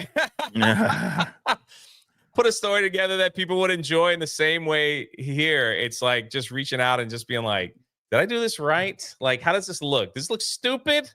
Like, let me know. Like, you're not gonna upset me. And so again, I don't know if something comes out of this, man, I'm humbled and honored, and what an amazing experience it was, even for these 15 pages, to see that. So I really hope everybody gives it a shot and picks it up, and yeah, let us know what you liked, what you didn't like, and just, you know, these YouTubers can't be comic writers, man. Come on, you know, or it's like, I'm surprised at what's going on here. It's like that's the kind of feedback that I would love, that I personally would love to read, because the only way I'm going to get better is if people let me know what they, you know, would love to see, what they didn't like to see, what maybe was you know, you know what I'm saying? It's like that type of criticism for me, I take to heart, you know, and try to develop a craft that I know hasn't really been my profession, but something that I really loved and I love being a part of. I've always loved comic books, massive G.I. Joe and Transformers, probably bigger than anything else. Comic book person. Just there was a comic book shop by my home that was the guy was a Marvel guy that owned it, and he was always telling us how much Marvel was better than DC. So as like young kids going in there, they always tell us like why the Beyonder could beat anybody and anybody in DC. Like it was just a constant like reminder when we'd go in and read through things. And so it's always been a part of my life. So doing this is just it's very humbling. So thank you for giving us a shot, Mr. July. And automatic. I guess we'll Big see time. once it comes out and people start reading it. I guess we'll know where we stand on the whole thing. But it was a lot of fun, and there was a lot of work putting into it, and I hope people really get a kick out of it. You know. Well, you brought up a fantastic point in like, you know, your development as a creator, and it's very much obviously in line with how we approach everything here at the Riververse, which a lot of things become a thing because we're picking up what the audience is putting down, right? We keep our ear to the streets, if you will. We're always sending the guys that are part of our email list. I mean, that's the whole point of the Ripazines, right? You know, we send out those polls and we want to get that feedback from you guys to see, okay, well, they really, really like this one. Not a whole lot of people said much about, or it really does help influence kind of where we take the universe, what characters we want to develop as well. So yeah, give us that feedback once Saints and Sinners drop. So, you know, I'll be keeping tabs on that. I know every one of us will be keeping tabs on that to see kind of what direction do we take this. And that's a big exciting part. That's why we love to see your reviews and all of that. We even do videos based upon that because we want to see what people. It's not just even about what you liked and disliked. Obviously, that's a big part of it, but also like what are people talking about the most, right? Like, okay, it's this part of the story. Okay, well, what was unique about it that had people, you know, just it was a topic of discussion, right? We're paying attention to all of that. It's a very customer fan driven company in general. But to speak to what Jay was talking about, and like, oh, well, YouTube is crossing over into this space. Like, again, to me, I feel like that's the natural progression. And I've been doing this YouTube thing for, I mean, probably longer than everybody here, right? Because I started in 2006. So it and obviously the platform in itself just changed. But you know, it's I know, especially when I was doing a lot of just base commentary stuff on entertainment. I mean, one of the lead things that I think a lot of that had to do with the fact that I was a musician. But one of the things that I can't speak for you guys, but it was always, okay, why don't you do it? All right, why don't you do it? You always talk about you know, you're always commentating, being critical. Why don't you do it? And this is why I feel like, again, this is natural progression, because, you know, I stopped even doing reviews and all that stuff, obviously starting the company. But I think that's where we were all going to go anyway. And everybody had their start somewhere. I think everybody improves. I mean, naturally, you're going to improve the more that you do it. It's just like working out a muscle, right? The more you write, the more stories that you get under your belt, the better that you are. I always feel, for me, even though even ISOM wasn't the first thing that I had written, for me, everything that I do, I'm always thinking, oh man, I think this is the best thing that I've done. It doesn't mean the audience is going to feel that way, but for sure, I'm at least giving it my best effort and always looking to improve. That's just it's not just it's part of the fabric of the company as well. So we really want to see and hear what you guys, how you guys more so feel about this story in Saints and Sinners, or the various stories that are in them, because really they're going to be big time influential in the direction that they are that we go with the general universe. Believe it or not, it's not, at least from my perspective. I mean, that's kind of my job as the EIC is to analyze it that way from a business perspective. Because yes, we all have our ideas. We want to tell these stories, right? And they may be kicking around in our head.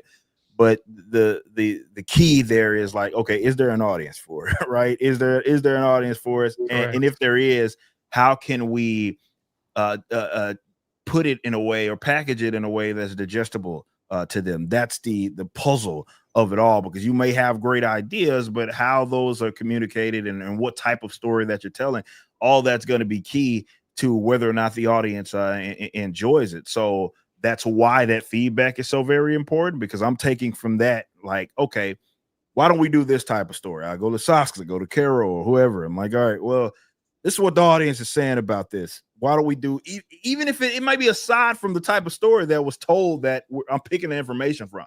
People really like this part of the story. Why don't we tell a story that's specifically focused on that? This is what we're always doing. So please give us the feedback.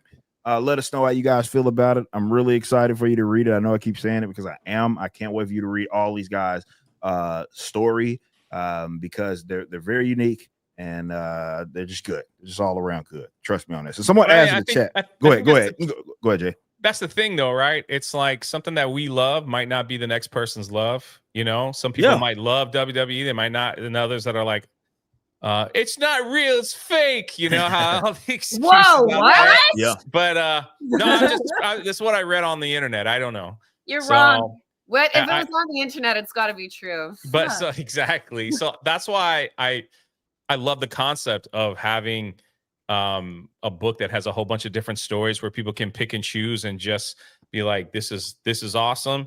More interested here. I like this over here, you know, and go back and forth.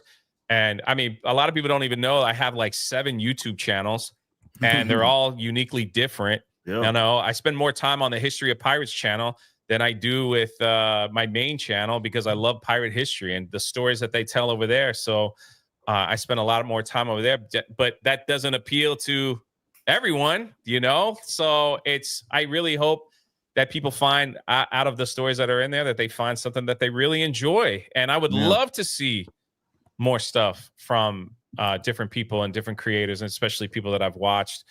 I find it fascinating just to see where they get their inspiration from and what kind of story that they want to tell. So I think it's pretty awesome. At least for me, anyway. And I love that, again, with the stories you're getting from both writers as well as a lot of the artists. You're getting different stages right in their careers. It's really cool to see as part of an anthology. You have like as a MauLer, who this is the first time doing this. You have also Jen and Sylvia, which they've been around the block. And then you have same can go for some of the artists. A lot of the artists are veterans like Cliff and Will, and we some of them like Dio and all these other guys. Some of them have done like some work for the bigger dogs, but they're not some of the bigger names, right? Like Will or especially Will Conrad, right? He's like, and that's what makes MauLer's thing very intriguing, because Will's probably the most seasoned. Maybe Cliff, they probably started around the same time. Both these guys have been around like 2 decades, right? Probably more than that. Where they've been around, and then you have MauLer. He's teaming up with MauLer, who this is his first gig, right? Brand so new. you have. Well, no idea what's going on. No, it's cool though. It's cool to see where you get like a veteran that's been around the block and a guy who's giving it is his first time giving it a shot. And obviously, Will will let you know if Will thought that this was something he wouldn't put his name on something that he thought wasn't like legit. No, he believes in the story as well, and he thinks MauLer did a great job with it. And I can't wait for everybody else to see it as well. I mean, he loved it enough to he's the only one, if I'm not mistaken, of the guys that, as far as the cover that matches your story, Will did his own, right? Will's cover. I think he's the only one of all the cover artists that did his own thing. Like, he really believes in the story. So you want to know something about MauLer? I thought I've been telling everybody for a month that that's his voice on the commercial. And I was like, then finally like, Jay, what are you doing, you retard? That's not it. Like, that's not him. I was like, yeah, no, I've had several people say, like, you did a really good job. I was like, that's not me. It's not me. Never let the truth get in the way of a good story, guys. Yeah, that's true. But yes, seriously, I can't wait for y'all to read it, man. It's so good. Great art and all of the different stories. And yeah, it's gonna be a fun one. And like I said, we got like a little under 40 days left in this collection, and I appreciate y'all that have been coming through, showing all the love. As I don't know where we're at right now as far as sales. So I'm gonna refresh this bad boy right now. Actually, we are at 1943. So shout out to all of y'all. They're closing in on that 8,000 book mark, and like I said, I will get that concept art book live eventually. 10,000, let's go. Yeah, we gotta hit that 10,000 book mark for sure. So thanks to all of y'all though, and it'll go out like there's no CGCs or anything that we're waiting on. We do have obviously a hardcover that we need to do, but there's no CGCs or anything. So not too long after the collection ends, we'll be getting these books out to you guys, as well as all the merchandise and cards and everything. And this is what I wanted to bring up because obviously this is very document like centric. We have the cards as part of it. We have his voice in the trailer and everything. Very, very close to getting you guys a binder. Like very close. Like when I say very close, I mean like it's right around the corner. Got some completed artwork actually for it. Got our manufacturers finally. This is what took it a while. Is finding a manufacturer. It's a different card, so it's not just regular trading cards. These things are basically mini pictures, right? Like they're massive. So finding a manufacturer that won't rip us off was quite the challenge, just say that. But I think we landed on something there with these lenticular cards, and it does look like a binder is right around the corner. So Yeah, boy. be on the lookout for that. So but yeah, what else? What else? The card, look, if you haven't got yourself a pack, you got to pick these up. The lenticular cards are the camera can't do them justice in the size, but they are absolutely you could get even a hint from that. Yep. They are superb, these cards. Absolutely superb. And to have, we're going to get a Saints and Sinners, so we're going to get some of your characters, yeah. Your characters. Yeah, that's got to be cool. See, I didn't know that. Yeah, of course. I'm gonna get Az to sign his. Yeah, for sure. No, seriously, we are going to. It's a good thing you don't tell me anything because I talk. So like that was like yeah. No, but sorry, you thought MauLer did the voiceover, so clearly you can't talk sense. I'm just saying, like once I hear something, misdirection. I don't know where I heard that from, but someone said MauLer did a great job with that, and I'm like, oh yeah, he did. That does sound like him. Sure. I believe it. But yeah, the new card deck will have a bunch of the Saints and Sinners characters in it as well. There may be, I can't remember if some are sprinkled in from some previous stories. We're releasing them at yes. They are. Okay, so they are. Because yeah, we can't justify doing a deck with each collection that we put out. But as those characters start to pile up, we then do another one. So yeah, it looks like there are some that are from some previous stories. Obviously, you got with ISOM 3, you got some of the characters in ISOM 3 and some of the others as well. So yeah, be on the lookout for those. And again, keep getting them. I'm gonna get you guys a deck, a binder. I'm working on it, and it'll be nice. It's gonna look nice. Kanan, of course, is gonna be doing the artwork for it because who better than that man to do it? And yeah, I think you guys are gonna really, really like what we came up with. MauLer, do you need to step out to record? I sent the thing in the private chat. Did you not see it? I would have to name, but that's gonna. Oh, okay. MauLer legend, team player. Shout out, Team MauLer. Right, Eric. Is there any other specific questions you want, or should we take this to the audience now? I think we take it to the audience. I saw a bunch of them come in, and I think there's going to be some great conversations that come from the super chats. Yeah. Okie dokie then. In which case, Jacob has become a member. Jacob, thank you very much indeed. Bob Brannan with a £5 says, my book, Henry's Hens, is available on online bookstores about a dog taking some hens to a park. A fun and simple story. Please give a look. Online retailers, if you want to check Henry's Hens, sounds like something for family. By the looks of it. Lovecraftian twist in that, or yeah.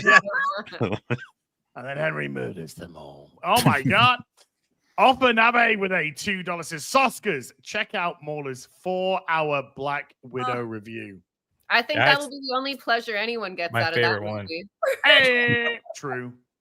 fucking terrible film. Oh, terrible. But I totally agree with Jay. I watched it all in one sitting. It's such a great video. It is so well done. But MauLer does what MauLer does, which is really pick apart. And he's always right, by the way. Did MauLer start the term he vadered? Did he start that term? No, that was Grace Randolph. Yeah. Was it Grace? Okay. Yeah. Okay. Couldn't fucking believe it. I saw it. Yeah. That's right. Though I don't know if that one's worse, or the lady who said it's red about a red lightsaber being like, that's a shocking revelation that a lightsaber was red. Darth Vader's got a red.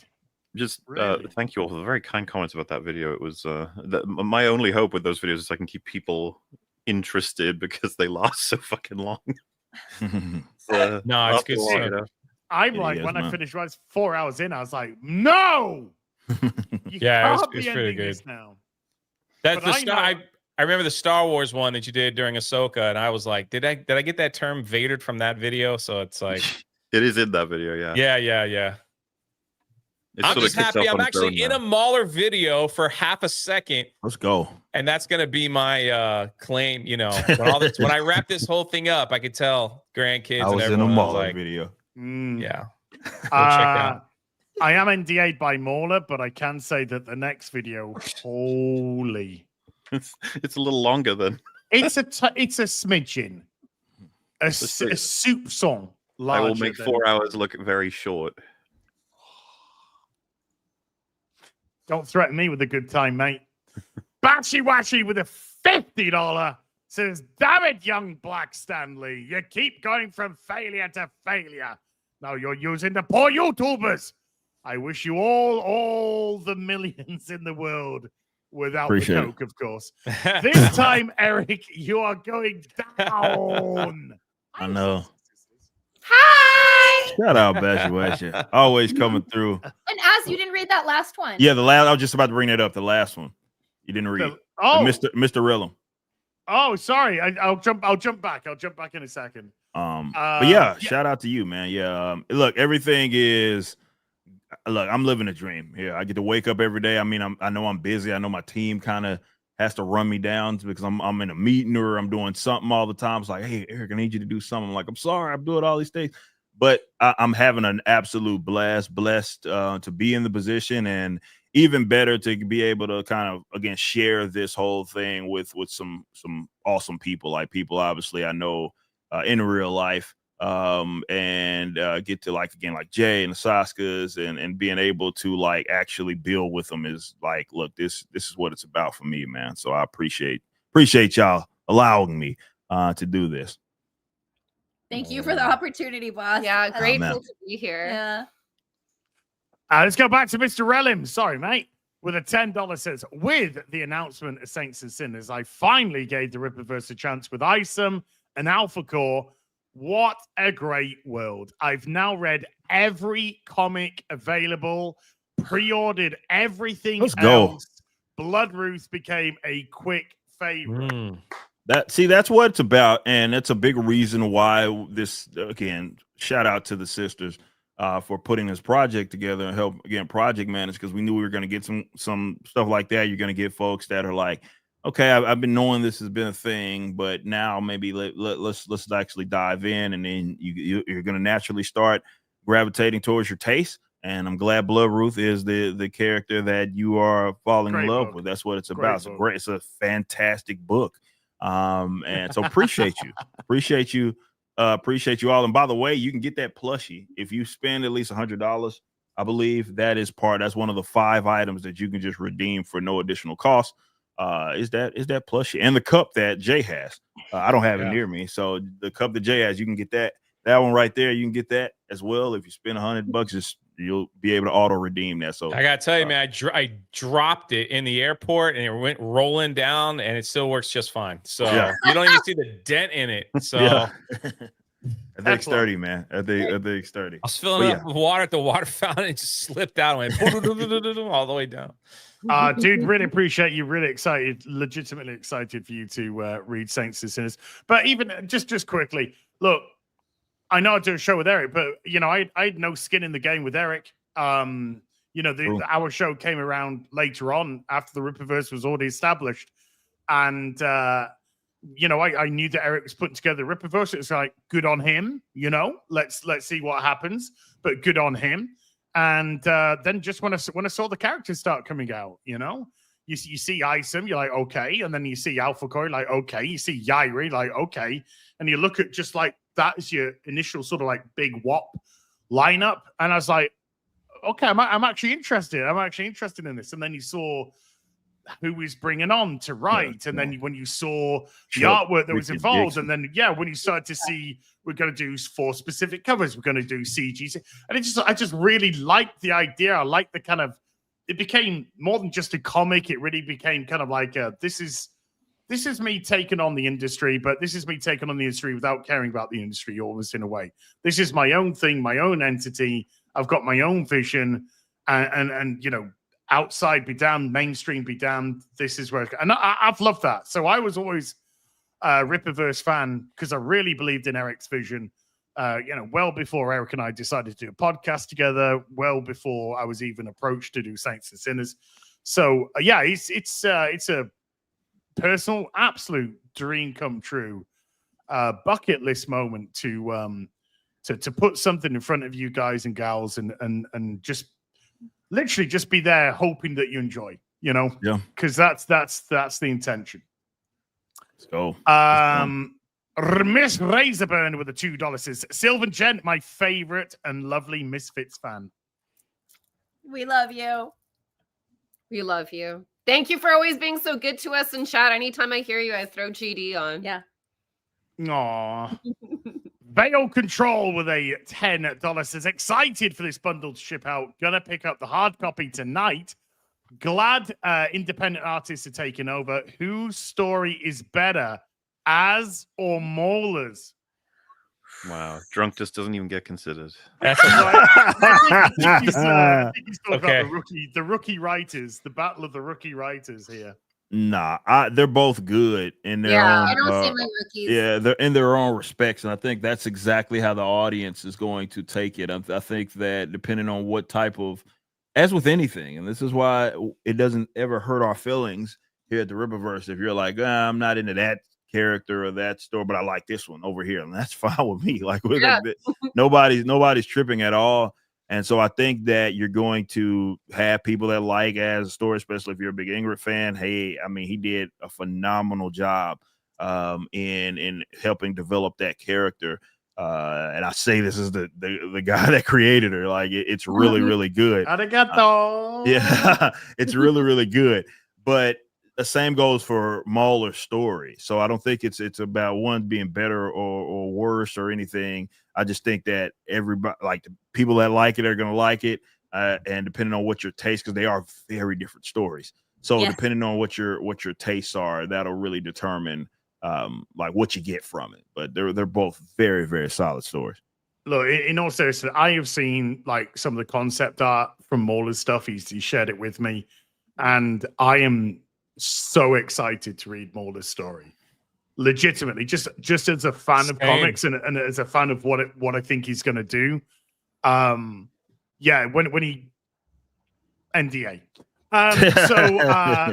When he showed us a couple of things, it just really piqued my interest. I love the kind of concept of his book.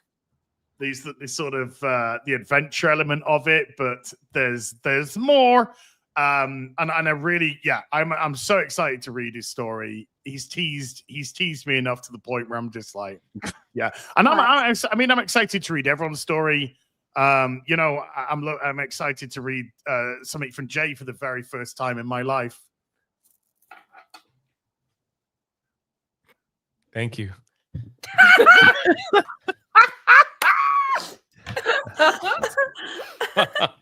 Feeling the love. No, but it's great. I mean, it's a great look. Like, I bust Jay's balls, but I love the guy. Nah, it's all good. Hey, I'm 3 for 3 for $100,000 comics. Oh, well, yeah, no, exactly. Not wrong. Exactly. Not wrong. You've printed and you've done it. You printed and you've done it. MauLer and I are the rookies here. This is our first outing. To embarrass you would be phenomenal. I hope so. Yeah, Get cover D. That's my cover, everyone. Just so you know. A for all you'll ever need. I don't know. The way hardcover looks pretty good. way too nervous to be competitive about all of it. You know, like about how it would be received. Especially, I'm excited, mate. Excited. Yeah, I was talking more so the negative emotions before the positive ones. All right, that would prevent any kind of, you know, it's taking up all the room in my head before I could ever be competitive about it. But like broadly speaking, you know, I've been seen as like a story analyst now for what 8-9 years, so there's a bit of pressure to come through at least somewhat. So I'm just gonna have to wait and see if I manage to pull it off or not first, and then I can calm down and be like, you know what, it was fun. The whole thing was bloody brilliant. Which it already has been so far. But yeah, it's just the idea of trying to stack the stories. I'm just gonna, once it delivers, just read them all in one go and enjoy the experience for sure. Yeah, absolutely. That's gonna be the weirdest thing, is to get the physical book. Be like, holy, this is nuts. Man. This is crazy. Excited. So I think we established that it was gonna be me. And Jeanette has become a YouTube member. And Jeanette, thank you. I think MauLer's story is going to blow your socks off, guys. It's going to blow your socks off. Cole Hauser with a 20 Canadian says, "Hey, Lars, Eric, Soska's Longman Jay, and Drinker." Yo, I'm in that avatar. Yeah. I know, right? Shout out Cole Hauser. Looks like he's a little taller than you, Jay. He's bigger than me. Holy crap. Yeah, Cole Hauser is he's a unit, man. Hey, Jane Thayer in the chat. I see you, sweetheart. Congratulations on the continued success. Well, you guys are making Saints and Sinners a great success so far. Hey, please keep pumping away. Got 37 days left, plenty of time. And like I said, if you were feeling so generous as to drop a super, but you haven't picked up the book, I would much prefer you went on and picked yourself up a book. As a comic book fan, I just have to say that in general. But I really want you guys to read the 6 stories on offer, because there's going to be a great bunch of different stories that are going to have different moods. I can't wait for the spoiler discussion. I can't wait till yes. And that's gonna be fun. Okay, my language on this page right here. What were you thinking when you did that, MauLer? Tell me about this guy right here who died. I don't know if anybody died. I haven't seen or heard anything from his story. So, but he hinted. He did. I know. So I'm just saying. I don't know anything about anybody's They're gonna story. be fine. They're gonna find bunnies. Bunnies. That's good. Yeah, maybe the cover art will start making sense when you actually read the story, eh? Perhaps it will.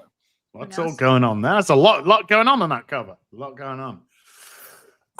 Josh Kelsey slapping a $20 on the counter and walking away. But yeah, Jay, no, I cannot wait for the spoiler discussion stream. That's going to be a goodie. Josh Knight, firm handshakes. Josh with a $10 says, "Firm handshakes, brother. Much love to all. Cannot wait to get my copy. Bravo." Let's go. Josh cannot wait. Really looking for people like you. Really looking forward to your feedback, buddy. Black Kane with a $5 says, "Isom 1 dialogue was kind of rough. 2, much better. And by 3, if I didn't know, I would think it was written by an industry vet. Bubbles up for Jay's birthday." Shout out Black Kane. Thank you. Much love. Glad you see the improvement. I told you. I mean, I've said this on stream. I said I thought the sort of like the level up from Isom 1 to Isom 2 was crazy. Like, Eric had clearly learned so much, developed so much, and yeah, I was props. I've got this to go through, 150 odd pages of Item 3 to go through. Let's go. Yeah, I'm looking at it right here. It's not my birthday, Kane. It's not my birthday. And I hate bubbles, just so you know. If you want me to say happy birthday to Jay, send a super chat and I'll say happy birthday to Jay live on stream for you, folks. It's all good. It's not my birthday. Well, it is every day, man. When a super chat's involved, when the super chat's involved, it is. If the price is right, it is, dude. Yeah, exactly. It could be anyone's. It could be the fucking Soska's, mine, MauLer's, or Eric's. Or like Shout out Yellow Flash or anyone. Just want trolling to say me in the chat. Shout out Flash. Planet Earth, do it. Well Read Comics with a $50. Says, cannot wait. Saints and Sinners looks amazing. Cannot wait for my copy. Apologies for no new reviews lately. Life stuff. Back on my game soon. Go Rippaverse. Appreciate you. Been doing some cool, good streams, man. We appreciate you highlighting all the Rippaverse stuff. So thanks, man. Yeah, looking forward to review with Saints and Sinners. Yeah. Ah. MMA Chris King Jr. with a $10. Shout out, Chris. Awesome guy. It was going on Ripper for the Homies podcast. Is ready for you tomorrow. We already had Jay and Drinker on to my Soska sisters. Hopefully, we'll get you on soon, but I don't know. You're really, really busy. 7 p.m. Central Time. Looking forward to it, man. See you tomorrow. Boom. Let's do it. And you'll get us. Yeah. I wanna talk about Cobra Kai Never Die, especially the finale. Ooh. Welcome to the valley, bitch. I was crying the whole time. I was not. I was cooler than Sylv. That's not true. You're crying with me. No. We had Kleenex. When you're talking about? when you're trying to decide between Black Eye Club and the curse. Oh. Odd shots all over the place. That's right. I cried during Cobra Kai. I have a soul. I was like Crease. I don't cry. I just kick ass. Poor Crease. Oh, too soon. Oh, you didn't cry. Okay, maybe I'll cry now for the first time. Who knows? We'll see. We're done. Sorry, we're done. All we got to do is hit 350,000 and then the covers for these both books. Yeah. Then the real fight can begin. That's true. The real fight can begin. Moldy with a 10 gifted memberships. Shout out, Moldy. Shout out. Appreciate Got to hang out with him in Dallas. Awesome. Yeah, what an awesome person, man. Great guy. Aiden J with a $5. It's been dope watching Eric go from the Blaze to the Rippaverse, using his company to boost indie creators.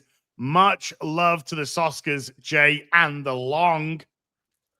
Man, appreciate it, man.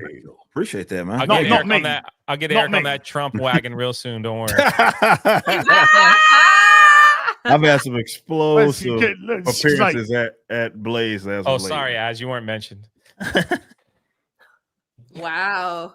Leave the best till You last. get to keep the money, so there you go. The money's going to him, so it doesn't even matter. Maybe I'll get my own.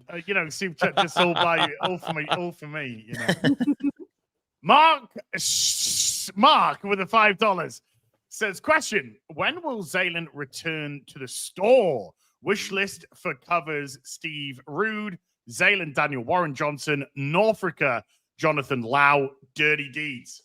Ooh. Well, shout out to you for the suggestions. I love to work with any of those guys. But no, as far as your question, soon, we just want to get them in hand first before we put them back up for sale. I know technically we could put it on back order, but again, with us having a correction there, we want to make sure we get them in hand, and then that way, as soon as you're ordering them, if you're not ordering them with something else, we can ship them out immediately. So I would imagine in the next couple of weeks, they're going to be, I forget the exact date. That's going to be my operations guys will have a better answer there, but it's in the process. Okie dokie, thank you. Calioth with a $2 says, say his name and he appears. We believe in the Silverback. Joe Hendry. Yeah. Cole House with a $5 Canadian against us. Canadians, Brits, Americans, real people of hope right here. Let's go. Well, our countries might have gone to shit, but we're, There's a British people known for their hope. You're like, yeah. That's good. That's like, we're transcended. We've entered the Matrix now. Yes, Pena with a 3 month says, hope to get Saints and Sinners soon. I'm curious to see what y'all have done. Thank you. Spooky things. Saint and Sinnery things. Pops has done 1, 2, 3, 4, 5 different supers here for $20 each. Eric and the writers. Was it difficult to transition into an employer-employee relationship for this project? Also, Eric, just release all the sketch goal material so I don't have to continue updating my That's why you use your Saints in hero. order. You use your your hero stash. That's why you use it, because then it's you get to go. Yes. Can I answer that? Yeah, go ahead, Jay. Yes, it was very difficult because you didn't want to screw up anything that was in the Rippaverse. So, you had to treat it with, kid gloves to make sure you weren't overstepping. That's why, like when MauLer said earlier, where it's like it was nice to have a whole fresh batch of characters that I could just kill off at whim and no one would cry about it because it doesn't interfere with some of the, that's a beautiful thing. So when you added a character, even the one character that I added, you still wanted to make sure you stayed in line with that character's personality and who he is in the story, things like that. So yeah, it was I felt it was like, you spent extra time on it, making sure like that you respected the work that came before. If it was going to be put in a world that you did not create, but you are trying to find the sense and the same feel of the world that it's going to be living in. So with your own type of personality into the character. So yeah, for me, it's never been difficult. I know I'm working with guys professionally that I'm actually cool with. It's not as difficult, at least from my perspective. I'm a little different because I'm the one having to sign a damn check, but like it's still it's easier for me because I know everybody, like, they care, right? Like nobody is here trying to just blow this thing up. And that's all I could ever ask as an employer. Is like, I just want people to put their best foot forward, right? And give it their best effort.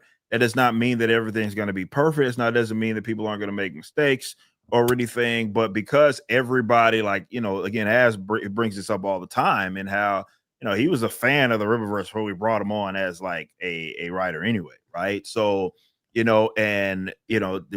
me working with, I've been able to work professionally already with Jay as well, and being cool with MauLer, like people that have your best interest in mind and you're trying to come up with something creatively. Like, it's a lot easier for me to cross over there. It is different, obviously, when you're speaking amongst like people that you're cool with or your friends, is a lot different from employee, but it's a lot easier to handle that when everybody else has skin in the game and they also treat it professionally. Like, these guys have had no issues crossing over there. And like how, for example, as even just from a linguistic, like how he communicates, like, versus when we're like just talking about the show or something, versus how he communicates plans for Ingrid or some of the future stories that he has on. It's totally different. I won't say a totally different guy. It's the same guy, but it's professional, right? Because that's the era that he, that's where he's at that given moment. So yeah, it's just a lot easier for me to work with these guys because they actually care and they actually have skin in the game. So, but hearing it like from Jay's perspective, it's like, I'm just trying not to fuck up. That's a little different, but at least from my perspective, that's how it is. Yeah, I, just on a personal level, because I also do a podcast with Eric as well. But my main point of contact has been the Soska sisters, and I didn't have, I've done streams with the Soska sisters, etc. as well. To me, it wasn't a difficult transition in as much as, I come from a background, sales, marketing, customer service. And so I can switch into that mode. So when you're talking business, it's about the company. It's, so it was easy for me to communicate in that manner. I was taking on a Rippaverse character. Yes, there's new characters, my own characters, which are in there as well. But I'm also taking on a Rippaverse character, maybe more. And who knows? You just have to get the book, I guess, and read it. We'll see. And so in the only thing that was potentially difficult, like Jay said, was you want to remain loyal to what's come before. You want to remain consistent to what's come before. But that's the beauty of having Eric and the Soskas there, because they're going through all your stuff. They're giving you feedback. They're giving you notes. And so they're making sure that everything is authentically Ripperverse or authentically your vision of the story that it could possibly be. So yeah, I didn't personally have any difficulty. I was just wanting to do the best job for the customers. That was always my goal. Yeah. To have a more, I don't know, sterile approach to the question. It was a responsibility on either side would be I need to produce the work and they would need to produce the support, and both sides came through, I would hope, from both points of view. Yeah. I've already happily been invested in writing a shitstorm up for any project I'm a part of. So I had, plenty to show, and then it's just a matter of taking the time out to organize it all and prep it in a way that can be presented to the people who gave me the chance, and vice versa then for them to produce and correct and support where needed. And I feel like everything has gone as smoothly as it possibly could. So, not a difficult transition at all. It's been very, very engaging, entertaining, and a chance to express yourself in a really unique way. So I think the Ripperverse, you've made it easier for us. You made it very easy for us. Nah, I think I credit the obviously the people that are part of this company. Soska's, they really had they were carrying a lot in this whole entire project. And when you're working with professional people that actually, again, have skin in the game, actually care about their jobs, again, it's very easy to work with, right? So when you're communicating with them on Soska's, because they were like, again, project managers really on this and editors on this project. I know Carol and some of the others helped as well. And Kanan and Igor, I want to give a big shout out to them. But obviously it's just from a project management step, running everybody down and making sure everything gets communicated. Soska's did that. And when you're able to work with professional people that actually care about their jobs, they make that transition there a lot easier. So I think that's more of that's more speaking to the awesome people that we have here. That you hired, boss. And you so thank you for the opportunity. This was our first big book like this. So guys, thank you for not embarrassing us in front of our boss. That means a lot. That's yet to be seen. Yeah. Exactly. Boss, you're so wonderful to pitch to. I can't tell you how many comics I've pitched to other companies that will not be named. And they're like, oh, that's a great idea, but they're not going to do it. And then they stop returning my emails. And then I see a horrible version of my pitch going out. And I'm like, because your contract says they can take your idea, but not you. I love working here. It's friendship plus money. Yeah. So it's the greatest of both worlds, right? And I always say it, Eric, I'd be here for free. I love what you do. I loved everything that you were doing before. As a commentator, I had like one of those, oh shit, someone else sees it my way. We're not crazy. Yeah. And I just really gravitated to you and everything that you do. And then when Black Widow came out and you liked it. Yeah, we were still writing it because we got that first review, and then we were like writing it because we wanted to hear your reaction every issue. As soon as we were done, we're like, oh, what's Eric going to say about it? And now that's like our job. So that's really like, we're like, no matter what we do, remember Eric, do it for him. It was so good. But no, well, with everybody here, I met really organically, right? Like it was me becoming fans of you guys' work. Like with you guys, it was common stuff with Black Widows. Obviously, with Az and the WoW and all those the Elden days when he was even on Twitch, right? Like it was that was a way back in the gap. Same with obviously discovering MauLer's content. The whole shit. There's this guy that does videos longer than mine. I thought when I was doing fucking 49-minute like lore breakdowns, I was doing these long videos, and the next thing you know, there's some other guy doing fucking 10 times as long videos. And obviously, with Jay and what he's been able to accomplish with G&G. And again, like Jay brought this up, Jay does a bunch of cool different things with walking the planet and what he's doing with park hopping and again the history of pirates. So it's just I discovered a lot of these pretty much everybody here organically, and now we're kind of entering into a more professional relationship, and it's working so far. And again, can't wait for you guys to read it. Eric, I too would work for you for free. All you have to do is pay me. That's it. Gotcha. Wait a minute. Gotcha. Pops with a 20 against us. As the Soskas let you read the Ingrid chapter of the Ripperverse Bible, the simple answer is yes. That's what it's there for.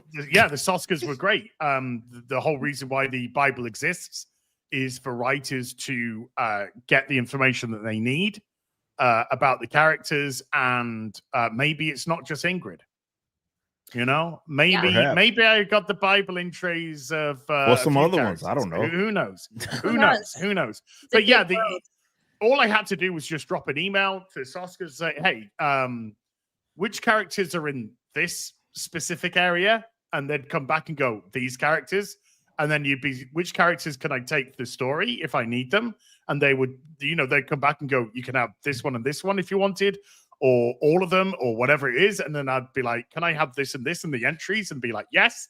And then you'd get the email, and you get the entries of the email of the Bible. And so, yeah, they were great because obviously they are the Bible masters. They're the lore masters of the Rippaverse. So yeah, anything you need, they were there to help. This was a great process to be part of. You weren't handcuffed, you weren't hindered, you weren't left out to dry. Everything that you wanted was an email away, a meeting away, whatever you needed. And I honestly cannot big up the Soskas enough for the professionalism that they did, putting this all together, the informations that they provided, the help that they provided, the hints that you could just take and working with yourself. So yeah, like I said, this was as smooth as I could ever imagine a process to be. Oh, thank you. As you know, handcuffs cost extra. Yeah. Well, we'll talk about that later. Okay, yeah. Wait, what? No, I didn't know. I didn't say anything. Sorry, Chat's mom. Oh my gosh. Sorry. Chat's mom, I'm kidding. Chat's mom, I'm kidding. We're joking. Twins I can't need each two sets of handcuffs. I need 2 sets. Pop to the 20 again says, "Az, did you talk with Chuck on your story? If so, what was it like discussing the character? Both of you are writing with a comic book legend that you grew up reading his stories." I didn't. Look, Chuck's got his own shit to do, right? He's Rippaverse shit. Like right now, he's got Alpha Core, he's got Horseman, he's got Zaylan, he's got everything. But obviously, Alpha Core is a great reference for me, and it was reading Alpha Core that made me really want to take on Ingrid. And so when the Soskas did approach and say, "Do you want to do a story?" I was like, "Yeah." And they're like, "You can take any Rippaverse character. It's Ingrid." It was literally like that. It was like, "I'll take Ingrid." And they're like, "Okay, yeah." And so I've combed through Alpha Core. I've really made sure that I've read the dialogue, how she speaks, the way that her character sort of, just acts in general. And let's just say there are elements of Alpha Core for sure, because it wouldn't make sense if there wasn't, that I take and I keep that continuity going. So I think that was very important to not just take Ingrid and be like, "Oh, this is my Ingrid Valdez." No, it was very much to take Ingrid and see what Chuck had done and keep that tone, keep that consistency, make sure that Ingrid didn't break character, didn't act, any differently. But obviously there is scope to grow the character as well when you're dealing in a solo situation as opposed to in Alpha Core, because when you're interacting with different people out of Alpha Core, you're going to come with different challenges and whatnot. So I absolutely want to remain authentic to Chuck's work, because I love the guy. I've spoken to him many times, and to me, greatest comic book writer of all time. So yeah, there's respect for the Rippaverse, there's respect for Chuck, and there's also trying to put development of her in there as well. So it was fun, and then 15 pages to do it in. Fucking hell. Yeah. It's a lot of challenge. Jay says Pops with another $20. Was it difficult changing your writing from kids' books to a more adult-orientated style? MauLer, what was it like having professionals edit your material? Soskas, what was it like trying to contain the long man story? Hopeless. Let's go, Jay. Let's go in order. Jay, you go first. Was it difficult? It was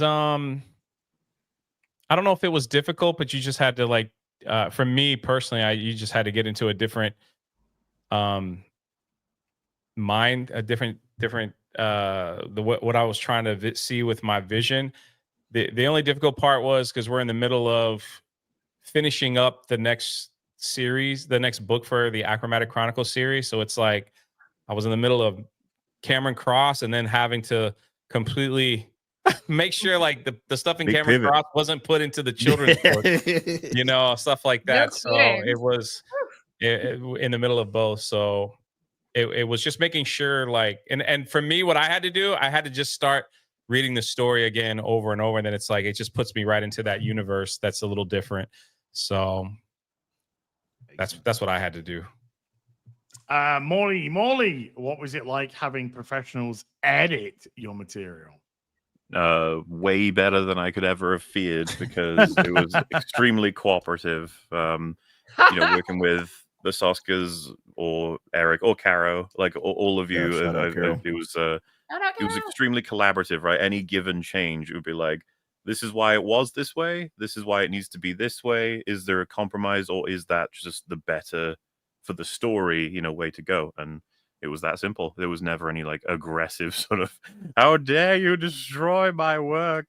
It was more of a, oh yeah, I get what you're saying. This does need to move, or this needs to go there. And like first draft versus where it sits, I'd say I'm very happy with the journey and how it's improved significantly, at least from my perspective. So yeah, it's good stuff. And Soska's, what's it like trying to contain the Longman story? MauLer is actually a dream to work with. I know that we have certain benchmarks, but boss, it would be amazing to release the benchmark, the video that he did with the stick figures where he voice acted every That was character. so good, man. That was one of the most creative pictures I've ever got for that a book. was like, let's keep him on forever, because it was for me like the Eric sketch, the thing of legend, because he's like, I don't really do comic books and I'm just going to put a little thing together. And then he has the most amazing presentation I've ever seen in my life. Like a green light, everything. And the voices. Because there's one character who I won't spoil the existence of, but you know who I mean, MauLer. They shouldn't really be there. And the way that you did their voice in particular, chef's kiss, my friend. It was fantastic. And with we read a lot of scripts, and the biggest rule is show, don't tell. And there is so much backstory and thought and ideas put into every single character. And the cool thing with MauLer is he has it all thought out, and he'll have like a bit, like he gave us a whole booklet on who everybody was along with the story. So we didn't miss anything. And it's like, this is their past. This is where they're going. And you feel that on every page. And it's nice because like so many times you read something and people are like, oh, I was just trying to kind of make it like Insidious, or oh, I was just trying to rip off this other thing. But this, you can tell the passion. Like, MauLer, you wrote it like you might never write anything again, and you wrote it so damn good. And then I remember we had a meeting to ask you about something else, and you pitched where it was going, and Jen and I were just like at the edge of our seat being like, and then what happens? And then that, it was just, we joked early on that you would get an extra page, and we never intended to give it to you. But then we went to the boss and we're like, we just got to do it. I was like, all right, it's MauLer form, so it works out. But that last page is probably my favorite page. Oof. Actually, the second to last page is maybe my favorite. The last two are my favorite. I like every page, MauLer. I'm not a bitch like Jen. But I will say, I think it's Will's best work ever, and I think even Will said so. Yeah. No, I was blown away by the artwork. It was so cool to see your ideas and your words sort of come alive in that way. It's like, oh my god, like I'm not sure I deserve this kind of quality. No, you got it lined up perfectly. With you getting, again, some would argue he's our best artist here. Will Conrad, I'm not stepping on any toes here, guys. Everybody has their opinions. I love all these guys, but Will being really seasoned and being around, you got a good artist for it, man. And he really made that story come to life, man. He did. I will say, background too. Yeah.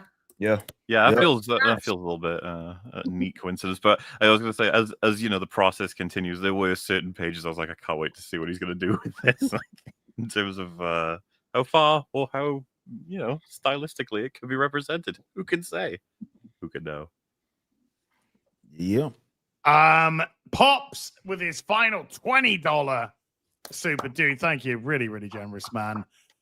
Says Soska's, which of the guest writers was the easiest to edit and the hardest to edit? Also, whose accent do you like the most?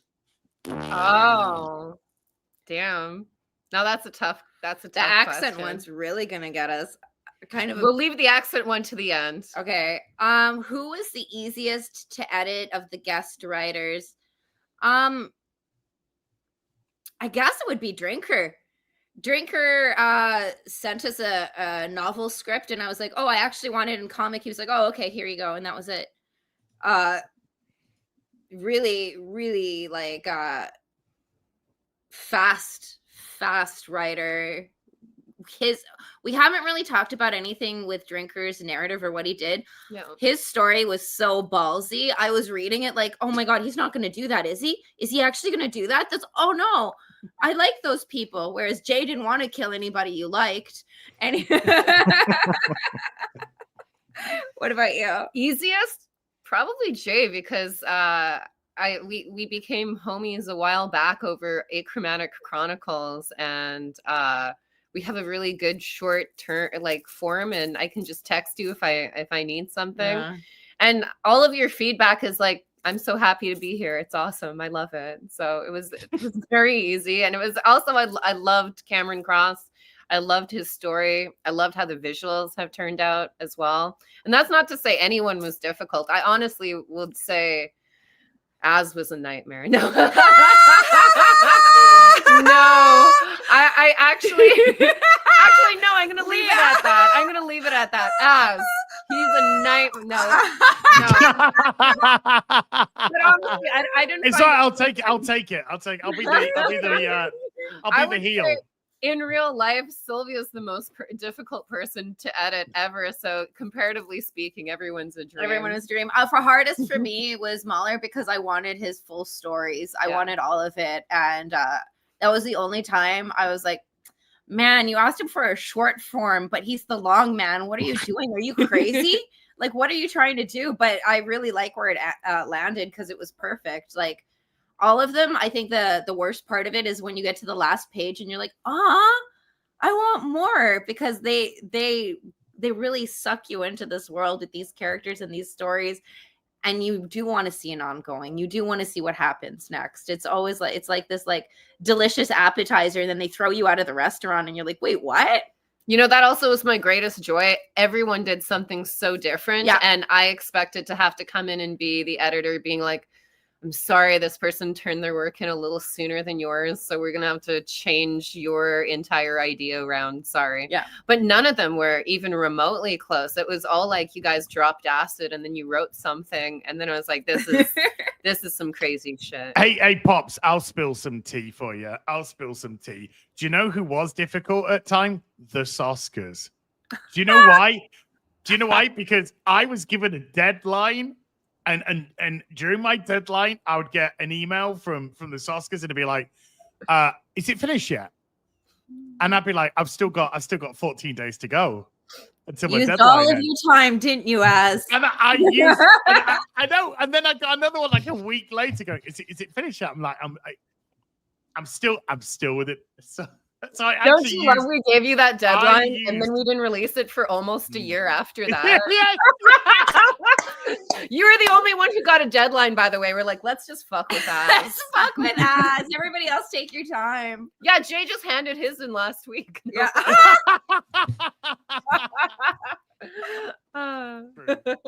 Yeah, so it's quite, so I used right up until my last day of deadline. So that was quite funny though. That was quite funny. I thought that was amusing. There you go. A little bit of tea for you there, Pop, considering you've been so generous, mate. Yeah. DB with a £2 says, with Rippaverse books, you don't have to wait decades for them. No, they're ready. I mean, it's ready to go. Yeah. You yeah, know, about created that whole 5 minutes, by the way, before I'm going to have to go. Okie dokie.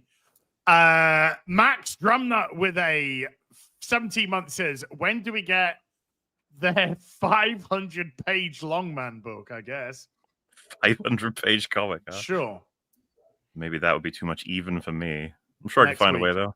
Yeah, Thank next God week. it's too much for you, man. I bet you could do it. Maybe it'd be 500 if you did the whole story in separate books. If you broke every of the NDAs into one and gave them 100 pages each, you know the NDAs that I'm talking about? Oh yeah, oh yeah. Yeah.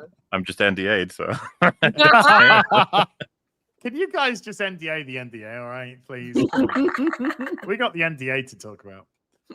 M8566 with a 1 month membership says, whose cover is in the lead so far? I'd have to look. When I looked, like, I mean, we said this on Rumble the Silverback that as was. I have no idea where it's at now, though. Well, that was the first week of that was like release, the first week, though. Yeah, so Yeah. I don't know. I'd have to look. Yeah, so I think we can safely say mine. Johnny's with a 14-month says, my trusted JDAR device led me here, but it malfunctioned and I was late and Jay to the stream. Thanks, Jay. Well, at least you made it. Lee Kindler with a $5 says, I find it appropriate that MauLer's is the longest. Well, that became the joke, so yeah. It was needed. It was. Chronicling Mayhem with a 2 pence says, hashtag release the MauLer cut. Well, Jeff Strong with a 32 months says, how does it feel to pick up writing a character like Ingrid Valdez from one of your favorite writers, Chuck Dixon? Felt great. Felt great, actually. Because I'd really enjoyed Alpha Core, I really wanted to tackle Ingrid. And so to pick it up and put her in a solo adventure, take her away from the boys, give her some new utility with the Apex, and let her kind of go for it. She's got a different set of challenges in this one. So it felt great. If I can do Chuck any justice whatsoever, I would be so honored. But the guy's a living legend, so it's just my little contribution, sir. Just my little contribution, sir. Darth Cactus with a 16-month says, unleash the long cut. Yes, sir. Sean Monk with a €5 says, I got my copies of Isom 1, 2, and 3 Alpha Core and Reperverse Trinity last week. I'm excited for Saints and Sinners. Loved the Isom comics. Dude, you got to pick up some Yaira, some Bloodruth. I mean, some horse. I'm just saying. But dude, thank you so much, Sean Monk. Appreciate you, dude.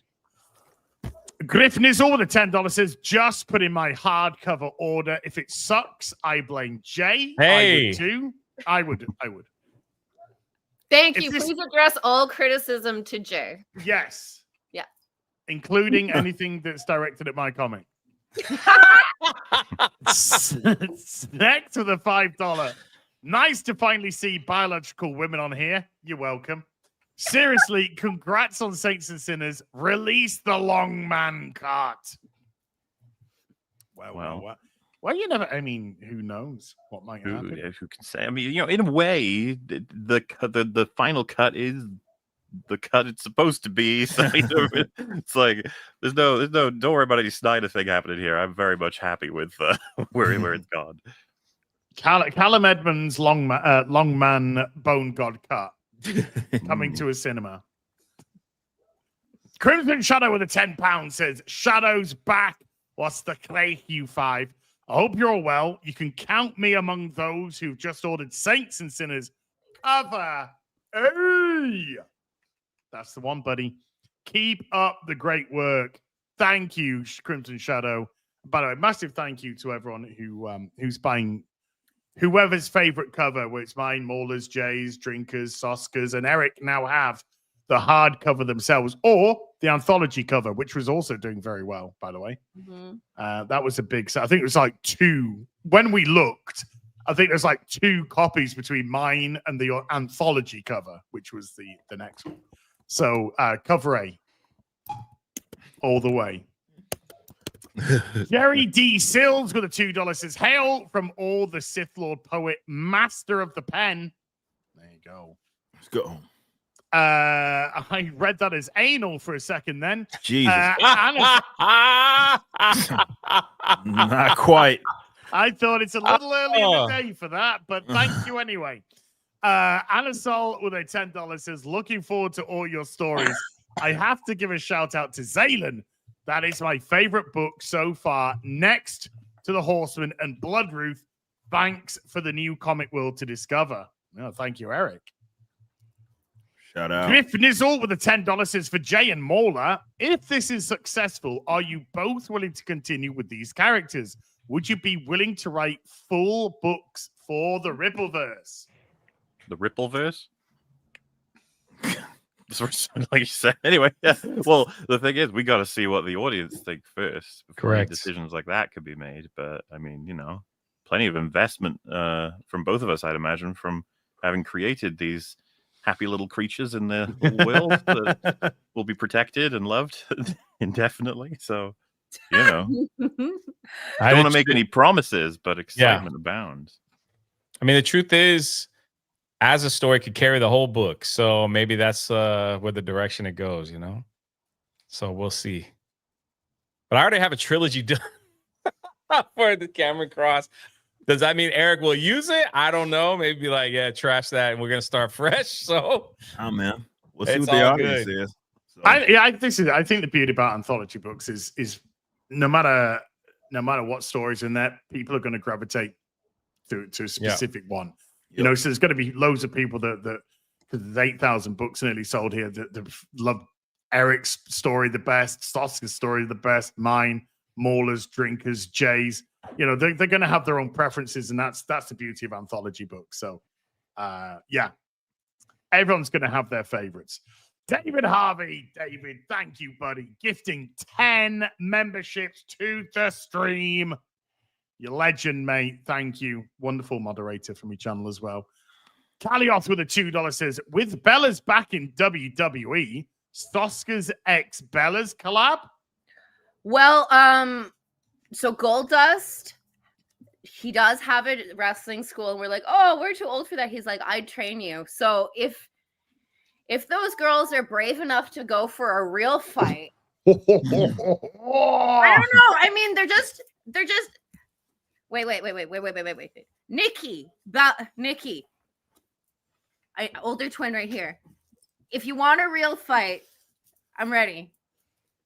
Nikki Bree, we met you. You're sassy. You guys are wonderful. You're really nice to us. I love you, but you've been retired for a while. Yeah. I feel that Goldust would get us ready. Are we even allowed to call him Goldust? Well, anyways, ladies, we would shatter your dreams. Yeah.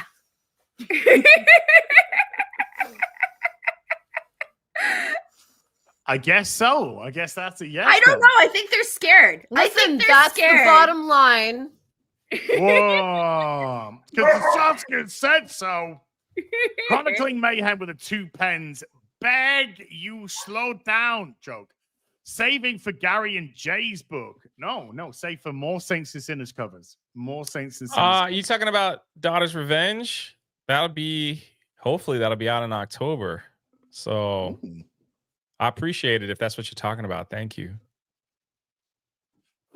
Blue Shell Draw 4 with a $5 says, I bought so many books from Rippaverse, I have to look back at old receipts to make sure I even bought the ones during the collection closing, lol. Look, see which ones, if you haven't got any, grab. Warren with a $5 says, waiting for Sorsha to come out to decide between her, Bloodruth, and Yaira as to who will win my top female Fatale character book.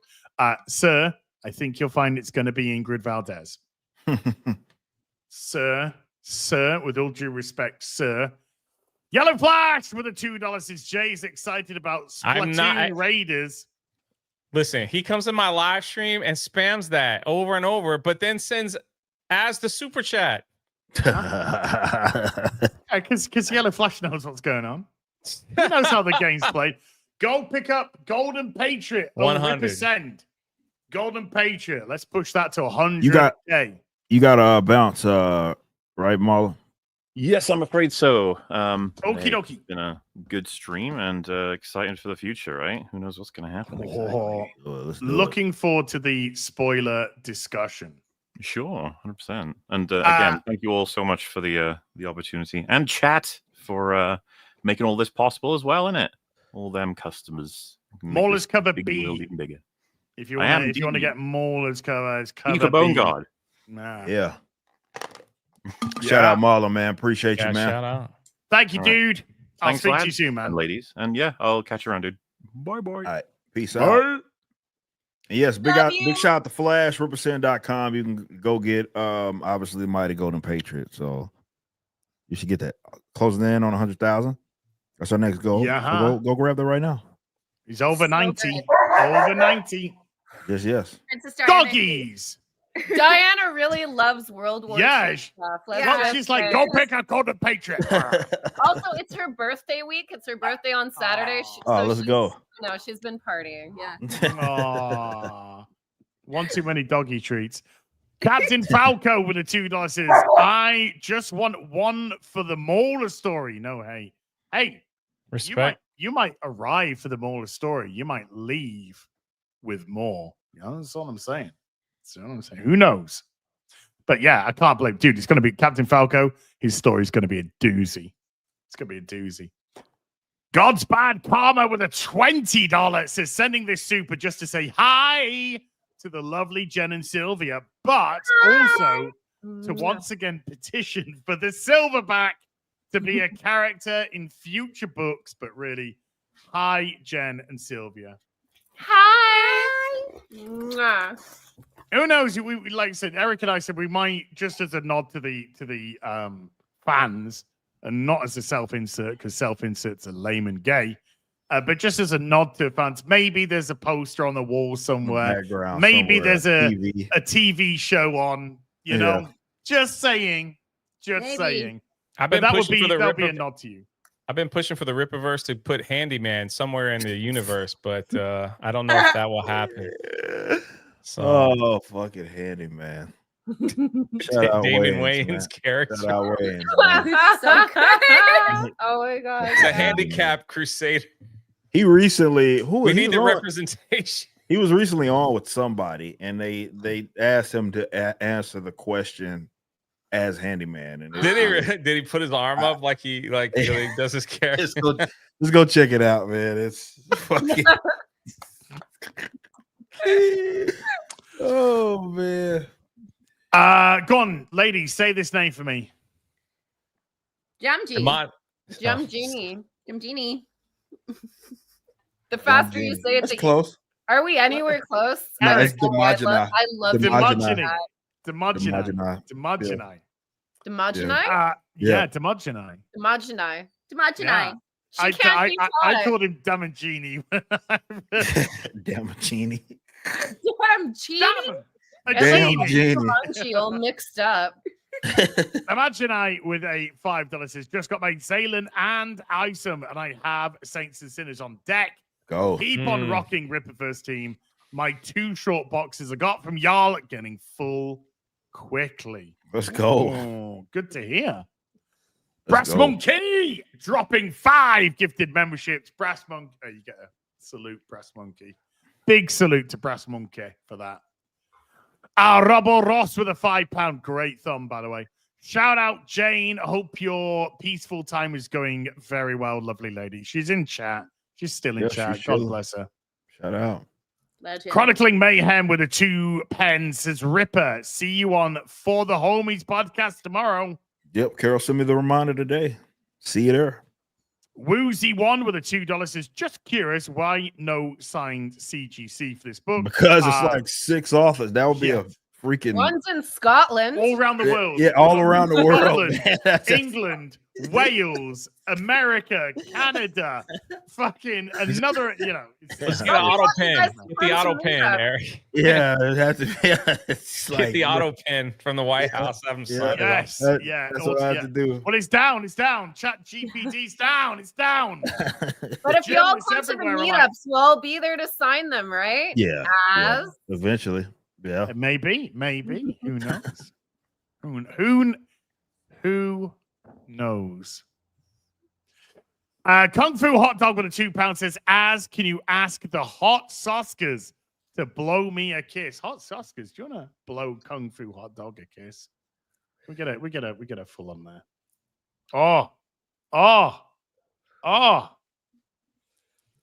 I'm nearly there. I hope that was worth your £2. Thank you. Thank you very kindly. Never tell me the odds with a $10 says, hail to this panel. And all in this part of the YouTube sphere, you are an oasis in the wasteland that is the recent creative landscape. Keep up the amazing work. Thank you so much, man. That's so kind. That's really kind of you. Hopefully won't let you down. Really excited for you to get the stuff. Autistic Goof for the $2 says, when is the Rogue Element EFAP coming? Well, MauLer's not here, so I'll answer for him soon. Soon. Yeah. He's working on it. Fiesta Cat with a $2. Can't wait for my copy of Saints and Sinners. Awesome. Thank you. Appreciate that, Fiesta Cat, man. Black Kane with a $5 says, how much of the proceeds will go towards fighting Jade Stigma? Jade Stigma. Yeah. That's good. Black Cane. What do you see? It's easy to promise the profits from a book to go to a charity when your book's not going to make any profit. So that you got no skin in that game. I'm okay with my profit, thank you. Yeah. Yep. But shout out Elton John. Shout out Tim Sheridan. Tim Sheridan, yeah. Tim, still waiting for that phone call, mate. Or email. Drop us an email. Come on, Tim. We'll get you on. We'll sell some of your truck stop. You know the story behind that? I didn't know that was George Floyd. And I was like, that guy looks like Kane, like the Black Cane. I didn't know the story behind it. And they changed his name. That's fucking silly. The Black man. Cane. I didn't know that. That was like the Black Cane. I did not know that was the story. Happened on Tuesday night's main event. And yet it all makes perfect sense. And they were like, that's George Floyd. I was like, oh.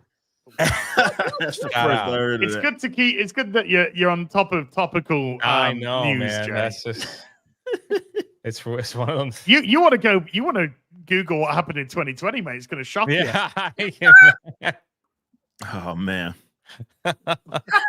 Summer of Love. That sounds fun.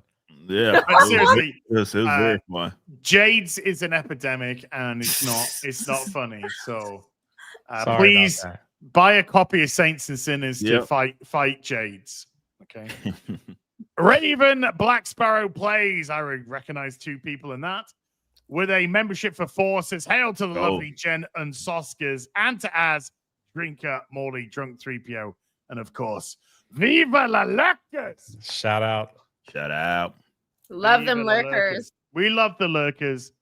Always have. Always will.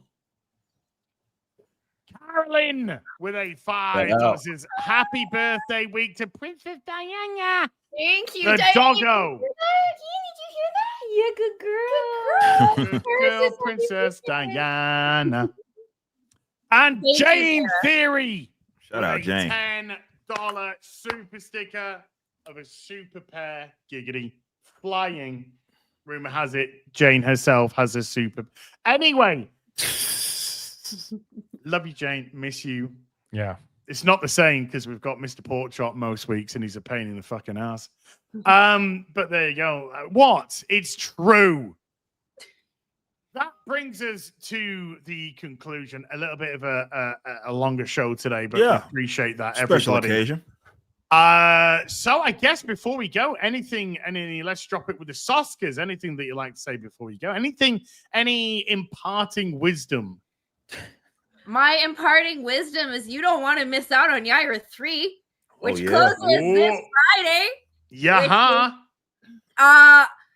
If you like Yaira, if you don't like Yaira, read this book, because if you don't fall in love with her from what's going on, I don't know what I can do for you. And it has an ending. A real ending. And if it pisses you off and drives you crazy, blame Eric, because he was like, I've got this great idea. And we're like, That's true. It's my if the ending pisses you off, put it on me. Because it was my idea. I will take blame for that.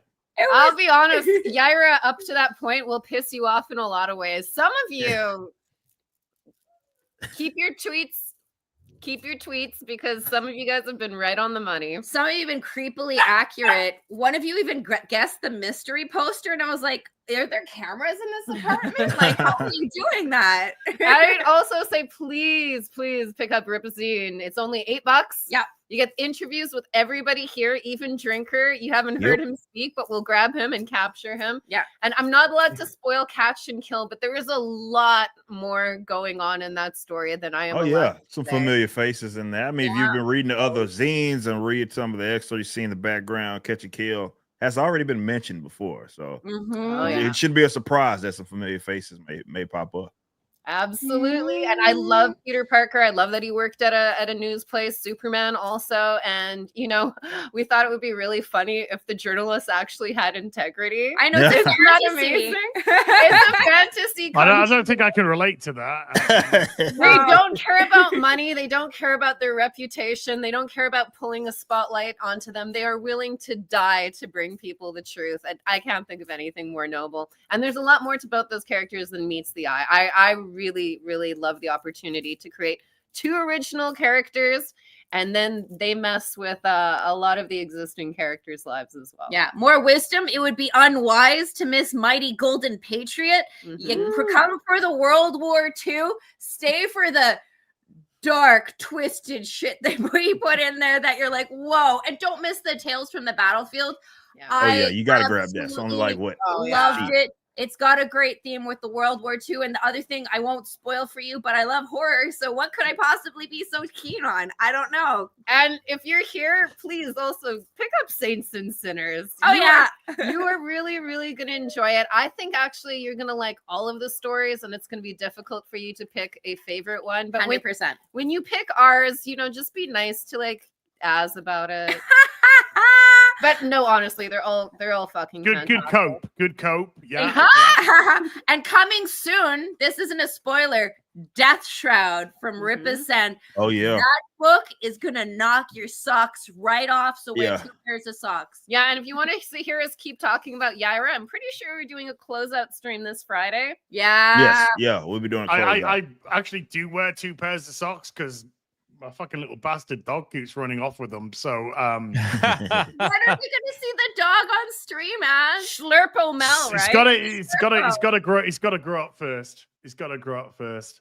I wonder if your dog is more annoying than our dogs. Maybe they can be annoying together one day when you come to a convention. Dogception of just. Man, not that you're annoying, Diana. It's your birthday, but she's fucking annoying. Happy birthday, Princess Diana, and twins out.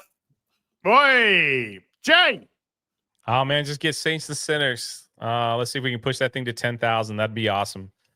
10,000 books. So I think it'd be freaking awesome. Also, thank you for inviting me on here. It's just amazing to kind of be on.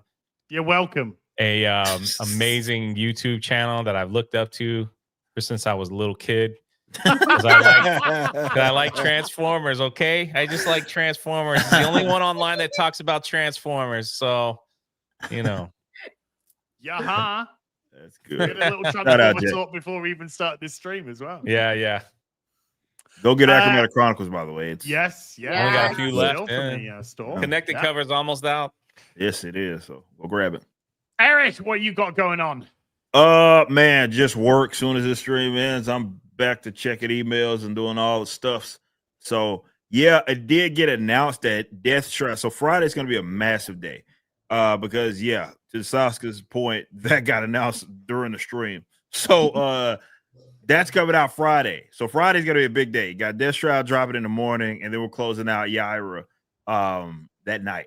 So Yaira 3 at 11 p.m. Central. I don't know what time the actual stream will be. I have to check that out.